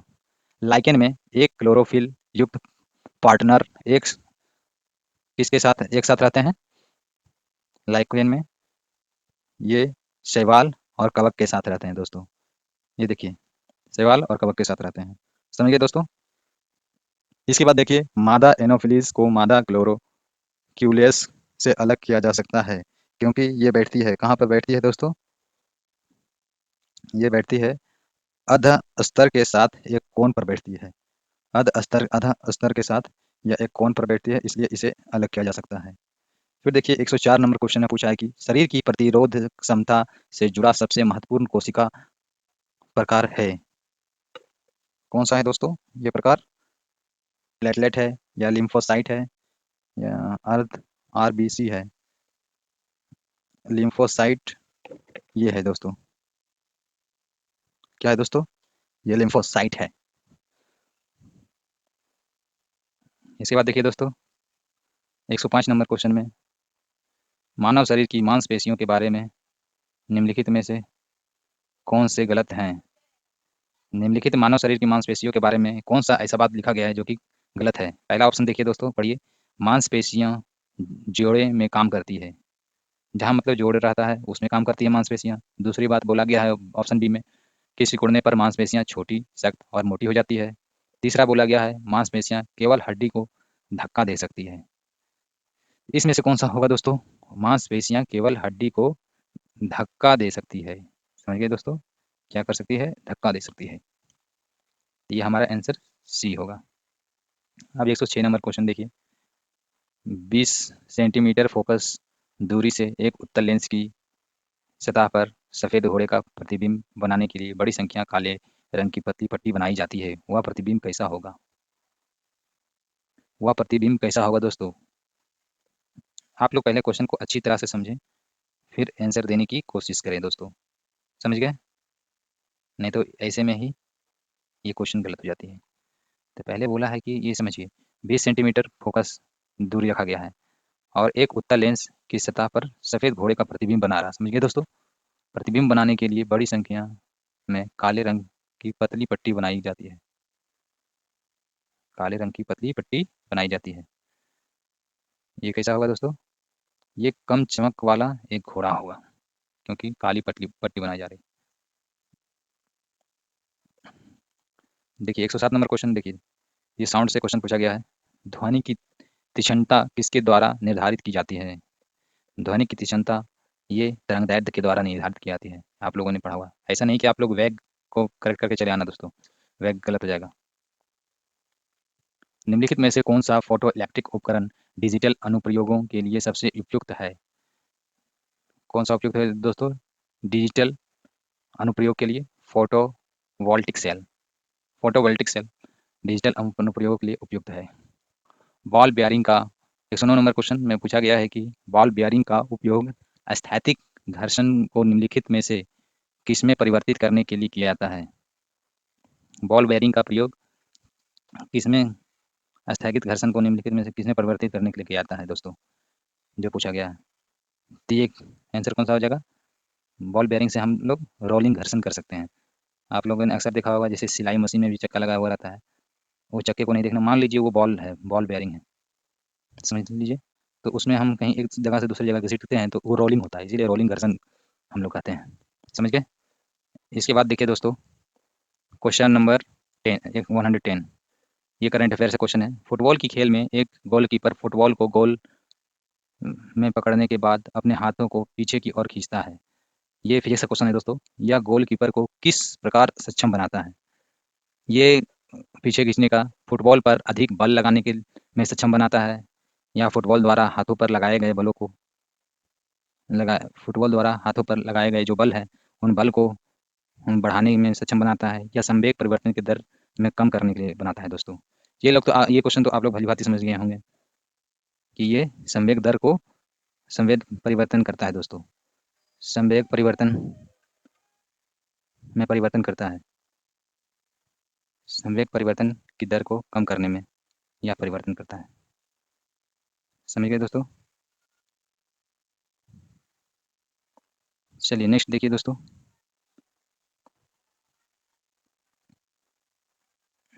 111 नंबर क्वेश्चन में देखिए, निम्नलिखित में से कौन सा रेडियोधर्मी तत्व द्वारा उत्सर्जित धनात्मक रूप से अवशोषित कण है?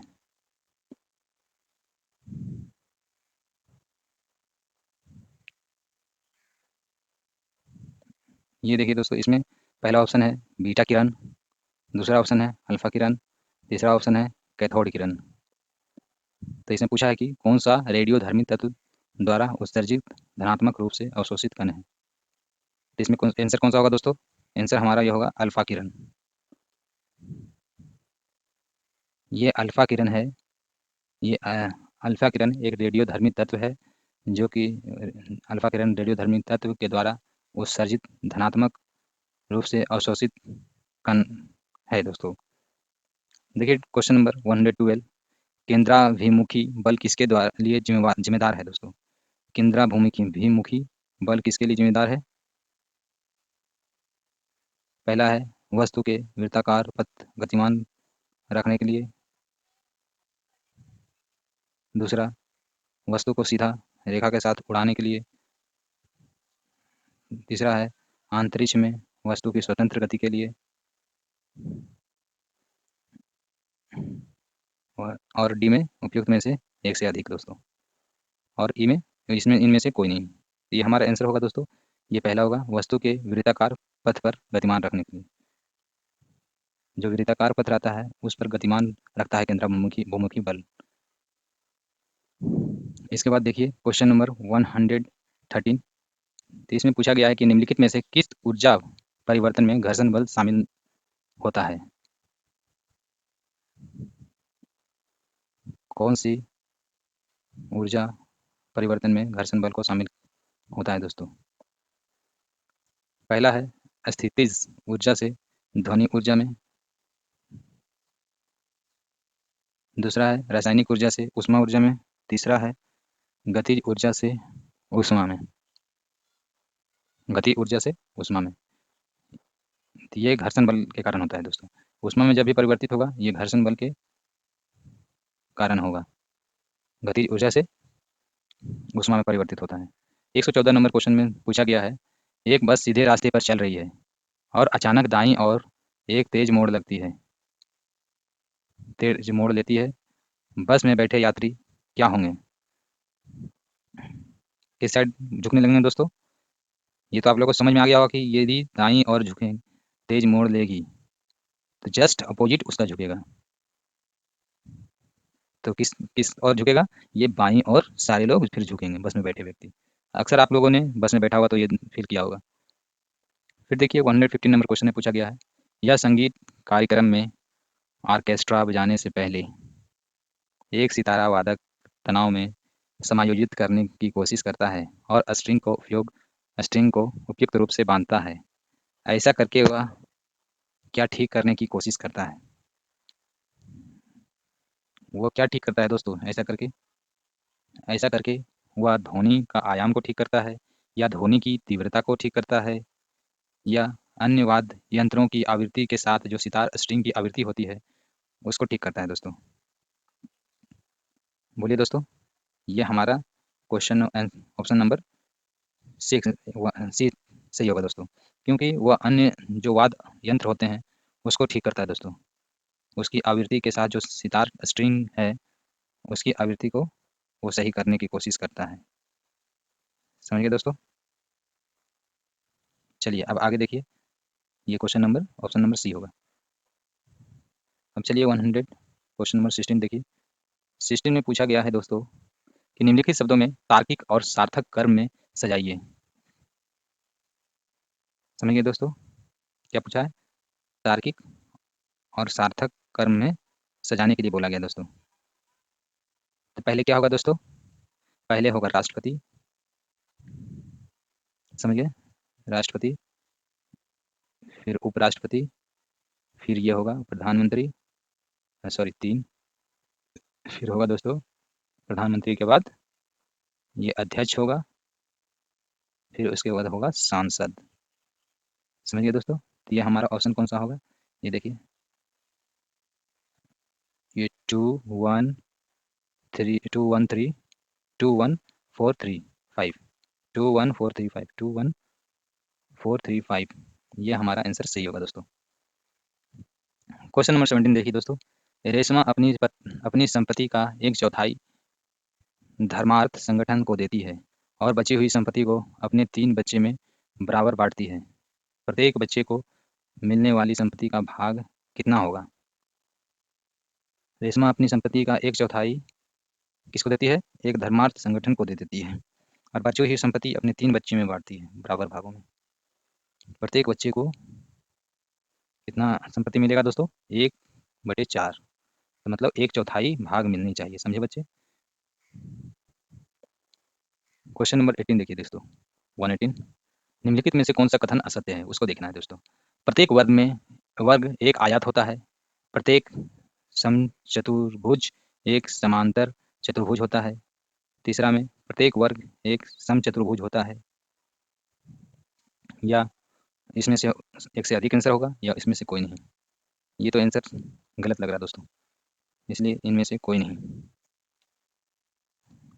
देखिए आगे देखिए, ये क्वेश्चन ये रीजनिंग का है।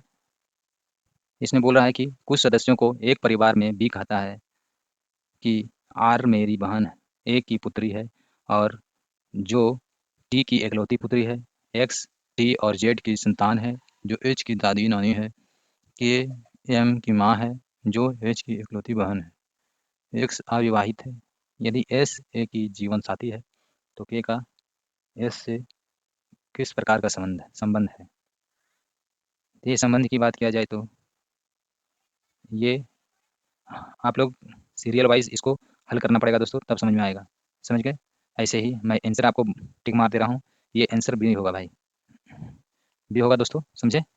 बहनोई देवर साला की पत्नी होगा। चलिए नेक्स्ट क्वेश्चन देखिए। नेक्स्ट क्वेश्चन में बात किया गया है, 120 नंबर क्वेश्चन है ये भी रीजनिंग का है। इसमें बोला गया है कि डेयरी के अक्षरों के कितने शब्द बनाए जा सकते हैं। डेयरी के अक्षरों के कितने शब्द बनाए जा सकते हैं, ये डेयरी जो शब्द लिखा है अक्षर, इससे कितने शब्द बन सकता है। तो वही चुनना है दोस्तों, आप लोग को शब्द बनाकर देखना है, तब पता चलेगा। 5 शब्द बनेगा डेयरी से? नहीं बनेगा दोस्तों, 10 भी नहीं बनेगा। जब 5 ही नहीं बना तो 10, 14, 24 कहाँ से बनेगा? तो ये उपयुक्त में से कोई नहीं होगा। इसमें देखिए दोस्तों, जो खाली है जगह, ये क्वेश्चन मार्क है, वहाँ पे आप लोग को रीजनिंग के तौर पर ये समझना पड़ेगा कि ये जगह पर कौन सा अंक होगा। ये मैं आंसर मार्क कर दे रहा हूँ, ये होगा 77। ये 22 का क्वेश्चन देखिए, उसी तरह सेम आपको बैठाना पड़ेगा कि कितने ऐड हो रहे हैं, कितने मल्टीप्लाई हो रहे हैं, कितने डिवाइड करके हो रहे हैं, इस तरह का क्या हो रहा है वो समझना पड़ेगा। कैसे करके ये आगे सीरीज बन रही है, वो सीरीज को पकड़ना है, कि वो सीरीज पकड़ोगे तभी यहाँ पर ये अपना रिजल्ट पाओगे यहाँ पर, नहीं तो फिर अदरवाइज नहीं समझ में आएगा। ये सब खुद से एक बार रीजनिंग करो दोस्तों। ये क्वेश्चन आंसर होगा इसका 428। मैंने पहले से किया है इसलिए मैं बता दे रहा हूँ, ये आंसर होगा 123 का। देखिए दोस्तों, ये भी जब फास्टर को इतना नंबर से लिखते हैं, जब मोंग को इतना से लिखते हैं, तो जब गाइड को लिखेंगे तो ये दोनों को देखना है कि इस ए के बदले कौन सा अंक लिखा रहा है, ओ के बदले कौन सा अंक लिखा रहा है, तो ये इससे छाँटना है दोस्तों। ये दोनों को देखकर ये आंसर को आप आउटपुट निकालिएगा। समझे दोस्तों? आप लोगों ने समझ गया होगा कि कैसे ये आंसर निकालना है, क्योंकि जब तक वो देखिए पहला का देखिएगा कि कितने अंक से लिखा रहा है। समझ गए दोस्तों? फिर दूसरा चेक करना है कि वो कितना ए के बदले कौन सा अंक आ रहा है, तभी वो आंसर निकलेगा।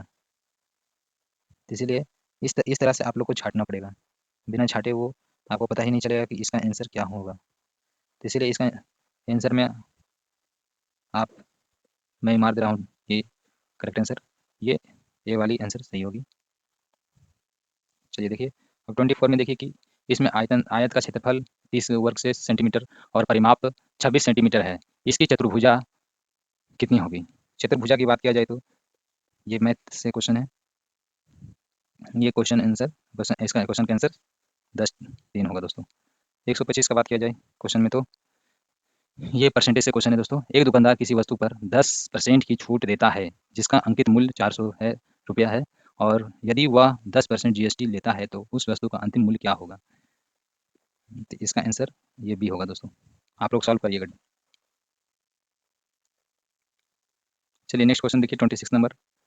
ये पॉलिटिक्स का क्वेश्चन है। राज्य का मंत्रिपरिषद सामूहिक तौर पे किसके लिए उत्तरदायी होता है?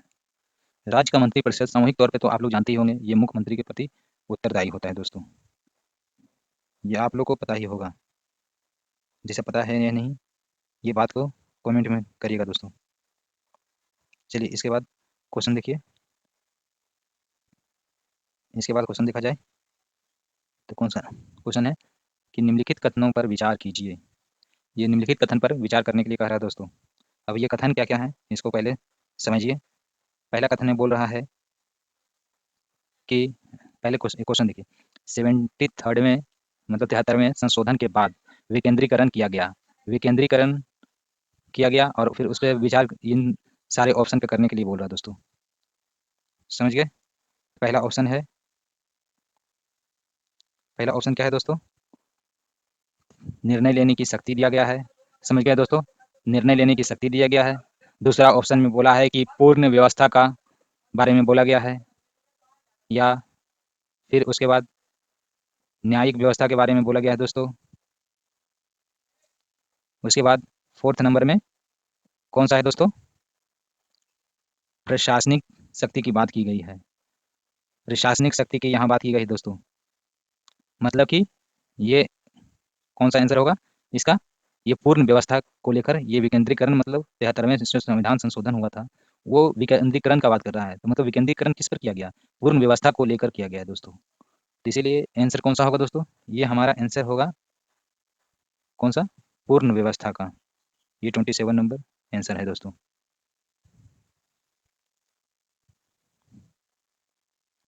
ओ मतलब एक से ज़्यादा भी आंसर ये दिया गया है दोस्तों, मतलब और मतलब एक से ज़्यादा मतलब कि कौन कौन से सही है, वो सारे को टिक लगा सकते हैं आप। जो ज़्यादा सही है उसी को सिर्फ नहीं। तो मैंने तो ये 4 देखा था, इसी वजह से मैं इनको टिक मार दिया था। चलिए कोई नहीं, अब नीचे ऑप्शन में पता चल रहा है कि ये इनमें से चूज़ करना है। जब इनमें से चूज़ करना है ऐसे में, तो ये पहला देखना है कि बोल रहा है 1, 2, 3 ऑप्शन दिया जा रहा है। तो मतलब कि हमारा देखिए निर्णय की शक्ति का भी बात किया गया है इसमें। ये पूर्ण व्यवस्था का बात किया गया है, फिर निर्णय की शक्ति का बात किया है और न्यायिक शक्ति का इसमें बात नहीं हुआ है। 73वें संविधान संशोधन प्रशासनिक शक्तियों की बात किया गया है। तो हमारा आंसर कौन सा हो जाएगा? ये केवल बी होगा दोस्तों। समझ समझ गए दोस्तों?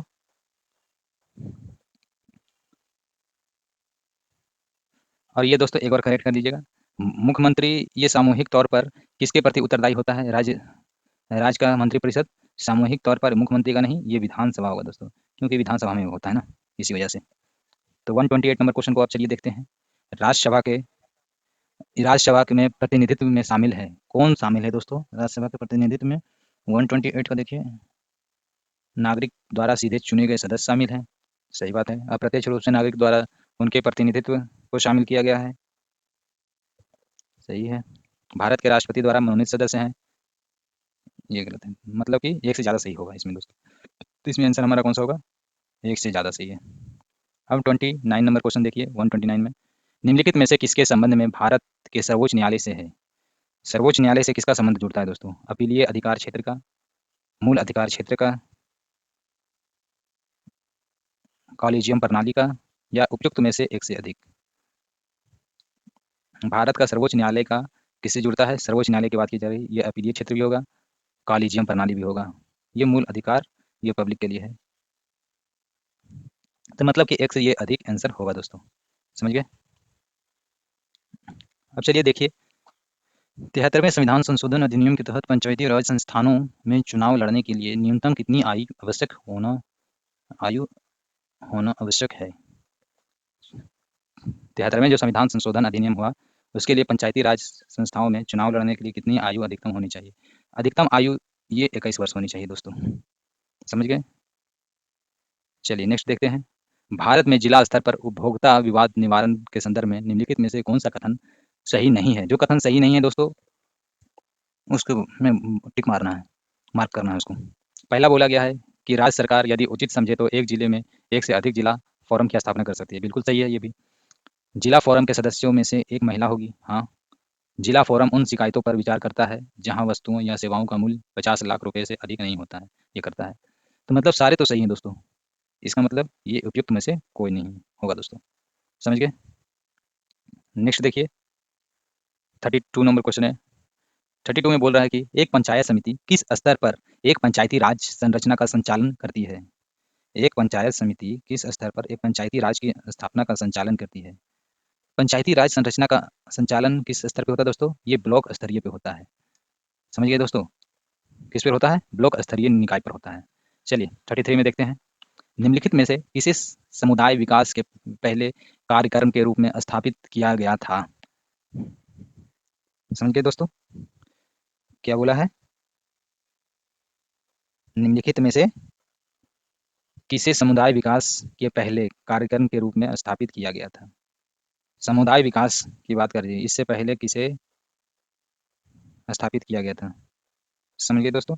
इसमें बात किया जा रहा है कि पहला ऑप्शन है राष्ट्रीय विस्तार सेवा का, दूसरा है एकीकृत ग्रामीण विकास कार्यक्रम का, तीसरा सहयोग आंदोलन का। तो ये पहला ही आंसर सही होगा दोस्तों। कौन सा सही होगा? ये राष्ट्रीय विस्तार सेवा का होगा दोस्तों। समझ गए? इसके बाद देखिए क्वेश्चन 134 में भारतीय संविधान के अनुच्छेद 14 में लिखा हुआ है कानून की समानता किस देश के संविधान से लिया गया है? समानता का बात किया गया है दोस्तों। ये समानता किस देश से लिया गया है? आप लोग ये पढ़े ही होंगे, ये ब्रिटेन से लिया गया है। भारतीय संविधान को बनाने में कितना समय लगा था? समय का बात किया जाए दोस्तों, तो ये समय 2 वर्ष 11 महीना 18 दिन लगा था। कितना? 2 वर्ष 11 महीना 18 दिन। फिर इसके बाद देखिए दोस्तों, केंद्रीय स्वास्थ्य एवं परिवार कल्याण मंत्रालय द्वारा 24 नवंबर 2021 को प्रकाशित राष्ट्रीय परिवार सर्वेक्षण 5 के अनुसार बिहार के लिंग अनुपात में काफी अच्छा सुधार हुआ है। यह 2015-2016 में कितना से बढ़कर 2022 और 20 और 22 में हो गया है? कितना हो गया है ये देखना है दोस्तों, कितना से बढ़कर कितना हो गया है। तो ये हमारा आंसर कौन सा होगा दोस्तों? ये हमारा आंसर होगा। ये कितना से 2015 और 16 में ये 1062 से बढ़कर 2020 और 22 में कितना हो गया, 1090 हो गया। चलिए नेक्स्ट देखिए 137 नंबर क्वेश्चन में, बिहार आर्थिक सर्वेक्षण 2021-22 के अनुसार 2022 में बिहार के सकल राज्य घरेलू उत्पाद की वृद्धि की दर कितनी रही है। वृद्धि की दर की बात किया जाए तो ये हमारा वृद्धि जीएसडीपी की वृद्धि रही है 2.5% रही है। 138 नंबर क्वेश्चन में दिया गया है दोस्तों कि निम्नलिखित में से कौन सा एक बिहार की अर्थव्यवस्था के मामले में सही नहीं, मामले में सही है। यहाँ सही की बात बोल रही है दोस्तों, किसके, अर्थव्यवस्था के मामले में। भारत में सबसे कम विकास दर में से एक है जो 2.5 है, ये सही है। बिहार में अधिकतर प्राथमिक वस्तुओं का उत्पादन होता है। हाँ, अर्थव्यवस्था का व्यावसायिक ढांचा के ऊपर स्थिर, व्यावसायिक ढांचा ऊपर से अस्थिर है, मतलब एक से अधिक सही है दोस्तों इसमें। चलिए नेक्स्ट में देखिए 139 में बोल रहा है दोस्तों कि वर्ष 2020 और 22 के लिए सबसे कम महिला कार्यबल भागीदारी दर कितने प्रतिशत पर बिहार में दर्ज की गई है। बिहार की में कितने प्रतिशत पर इसे दर्ज किया गया है दोस्तों, दर्ज करने के बारे में पूछ रहा है। तो इसका बात किया जाए तो पहला ऑप्शन देखिए दोस्तों, ऑप्शन में बोल रहा है कि 4% ग्रामीण क्षेत्रों में और 6.5% शहरी शहरी क्षेत्रों में दोस्तों, ये पहला ऑप्शन हो गया।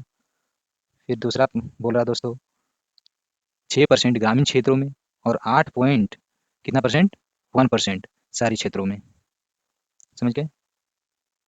और सी में बोला गया है 7% ग्रामीण क्षेत्रों में और 1.1% शहरी क्षेत्रों में। तो ये हमारा ये 4% ग्रामीण क्षेत्रों में हुआ था दोस्तों और 6.5% शहरी क्षेत्रों में हुआ था। इतना हुआ था हमारे देश, हमारे बिहार में कार्यबल में दोस्तों। चलिए इसके बाद क्वेश्चन देखते हैं 140 नंबर क्वेश्चन में। 140 नंबर क्वेश्चन में बोला अधिकतम कर उद्योग किस जिले में है। अधिकतम कर उद्योग की बात किया गया दोस्तों। अधिकतम कर का बात किया जाए तो जो कि ये अधिकतम कर का दरभंगा में भी है, पूर्णिया में भी है, किशनगंज में भी है, तो ये तीनों होना चाहिए। तो हमारा ये 3 डिस्ट्रिक्ट में हुआ था अधिकतम कर। इसे आप लोग देख लीजिएगा दोस्तों, ये मुझे कन्फर्म नहीं है, ठीक है, एक बार सर्च कर लीजिएगा गूगल से। चलिए देखते हैं आगे। एस ई जेड अधिनियम 2005 के उद्देश्य क्या हैं। एस ई जेड अधिनियम 2005 के उद्देश्य क्या हैं दोस्तों। पहला ऑप्शन बोल रहा है कि अतिरिक्त आर्थिक गतिविधियों का उत्पादन, वस्तुओं और सेवाओं के निर्यात को बढ़ावा। तीसरा तीसरा क्या बोल रहा है दोस्तों, रोजगार निर्माण के बारे में बोल रहा है। तो इसका उद्देश्य क्या है दोस्तों, इसका उद्देश्य है एस ई जेड अधिनियम 2005 का, ये अतिरिक्त जो गतिविधि है, ये गतिविधियों का उत्पादन भी कर रही है, वस्तुओं और सेवाओं का निर्यात में बढ़ावा भी दे रही है, ये रोजगार का भी निर्माण कर रही है। तो ये हमारा आंसर हो जाएगा ए। चलिए नेक्स्ट 42 में देखिए, कृषि विपणन प्रणाली में सुधार के लिए भारत सरकार द्वारा अपनाया गया नीतिगत उपाय क्या है। नीतिगत उपाय की बात किया गया है दोस्तों, इसमें पहला ऑप्शन है न्यूनतम समर्थन मूल्य, सही है। बफर स्टॉक का रख रखाव, सार्वजनिक वितरण प्रणाली, ये भी सही रहते हैं, मतलब एक से अधिक होगा इसमें दोस्तों। चलिए 143 में देखिए, किस समिति की प्रतिस्पर्धा अधिनियम 2002 को अधिनियमित करने का सुझाव दिया है। पहला रंगराजन समिति, दूसरा राघवन समिति, तीसरा विजय केलकर समिति, या उपयुक्त में से एक से अधिक, या इनमें से कोई नहीं। तो ये आंसर होगा दोस्तों, ये राघवन समिति, राघवन समिति होगा। चलिए नेक्स्ट क्वेश्चन देखिए 144 नंबर क्वेश्चन। 144 नंबर क्वेश्चन में बोला गया है कि सूची 1 और सूची 2 को सम्मिलित करने के लिए धूसर क्रांति किसके लिए हुआ था, गुलाबी क्रांति किसके लिए हुआ था, रजत क्रांति किसके लिए हुआ था दोस्तों। इस क्रांति की बात किया जाए तो ये देखिए, धूसर क्रांति हुआ था, ये उर्वरक के लिए हुआ था दोस्तों। धूसर क्रांति किसके लिए हुआ था दोस्तों, ये धूसर क्रांति उर्वरक के लिए हुआ था, ठीक है। गुलाबी क्रांति किसके लिए हुआ था दोस्तों, गुलाबी क्रांति ये प्याज के लिए हुआ था, प्याज गुलाबी कलर का होता है इसलिए। रजत क्रांति किसके लिए हुआ था दोस्तों, ये अंडा के लिए, सफ़ेद होता है। लाल क्रांति टमाटर जानते ही हैं, टमाटर रोमांस। तो ये हमारा आंसर ये ए हो जाएगा दोस्तों। 145 नंबर क्वेश्चन देखिए दोस्तों, निम्नलिखित में से कौन सी पंचवर्षीय योजना मानव संसाधन विकास पर केंद्रित थी? पंचवर्षीय योजना मानव विकास पर केंद्रित थी। प्रथम, द्वितीय, तृतीय, पंचम। ये द्वितीय थी। उपयुक्त में से कोई नहीं हुआ दोस्तों। 46 में देखिए, भारत में निम्नलिखित में से किस राज्य में अप्रैल से सितंबर 2022 के दौरान उच्चतम प्रत्यक्ष विदेशी निवेश इक्विटी के रूप में प्राप्त की? 146 नंबर क्वेश्चन ये देखिए दोस्तों, इसमें किस विदेशी निवेश ने, किस राज्य ने किया था दोस्तों? ये कर्नाटक ने किया था दोस्तों। चलिए इसके बाद देखिए, क्वेश्चन नंबर 147 पूछ रहा है, किस वर्ष में वित्त मंत्री ने उदारीकृत विनिमय दर प्रदान प्रणाली को घोषणा किया था? यूनिटी बजट 1991-92 में किया था, यूनिटी बजट 92-93 या 93-94? तो ये 92-93 में किया था दोस्तों, यूनिटी बजट। 48 नंबर में देखिए दोस्तों, पंचवर्षीय योजना के उद्देश्य निम्नलिखित में से कौन से हैं? इनमें से कौन कौन सा उद्देश्य शामिल होता है पंचवर्षीय योजना में? पंचवर्षीय योजना में ये उद्देश्य शामिल होता है दोस्तों, विकास का होता है? नहीं। आधुनिकीकरण का नहीं होता है दोस्तों, आत्मनिर्भरता का नहीं होता दोस्तों, साहित्य का नहीं होता है दोस्तों। उपयुक्त में से कोई नहीं। 149 नंबर में देखिए दोस्तों, गरीब रेखा को निर्धारित करने के लिए कौन सा संगठन सर्वेक्षण करता है? गरीब रेखा को निर्धारित करने के लिए कौन सा सर्वेक्षण होता है दोस्तों? ये सर्वेक्षण का नाम क्या है? पहला NSSO है? नहीं। क्या नाम है दोस्तों? NSSO, यही है NSSO। नीति आयोग तो नहीं करता है दोस्तों, RBI तो अपना बैंक का करता है। ये दोनों नहीं होगा तो यही है NSSO। समझिए दोस्तों। 150 नंबर क्वेश्चन देखिए, 150 नंबर क्वेश्चन में बोला है कि भारत का व्यापार संतुलन माल और सेवाएं दिसंबर 2022 के अंतिम के लिए है, कितना है? अंतिम के लिए कितना है दोस्तों? -10.50 है अमेरिकी डॉलर है, या +11.98 अमेरिकी डॉलर है, या -11.98 अमेरिकी डॉलर है? तो ये 11.98 अमेरिकी डॉलर होगा दोस्तों। ठीक है, इसी के साथ हम लोग का 2022 का क्वेश्चन आंसर ये पूरा होता है दोस्तों। चलिए इसके बाद हम लोग, आप लोग इस चैनल को सब्सक्राइब करना ना भूलें दोस्तों। इसी तरह मैं आप लोग के लिए ये पूरा, मैं हर एक ईयर का, मैं पिछले वित्त वर्षों का 5 साल 10 साल का ये मैं करवा रहा हूँ। आप लोग जरूर इससे जरूर देखें और पिछले ईयर क्वेश्चन को रिवाइज करके जाएँ, देख कर जाएँ एक बार। और हमारा क्विक रिवीजन सीरीज चल रहा है, इसीलिए आप लोग उस पर भी ध्यान लगाते हुए उसको भी एक बार जरूर देखें दोस्तों। समझ गए? चलिए इसी के साथ धन्यवाद। जय हिंद, जय भारत।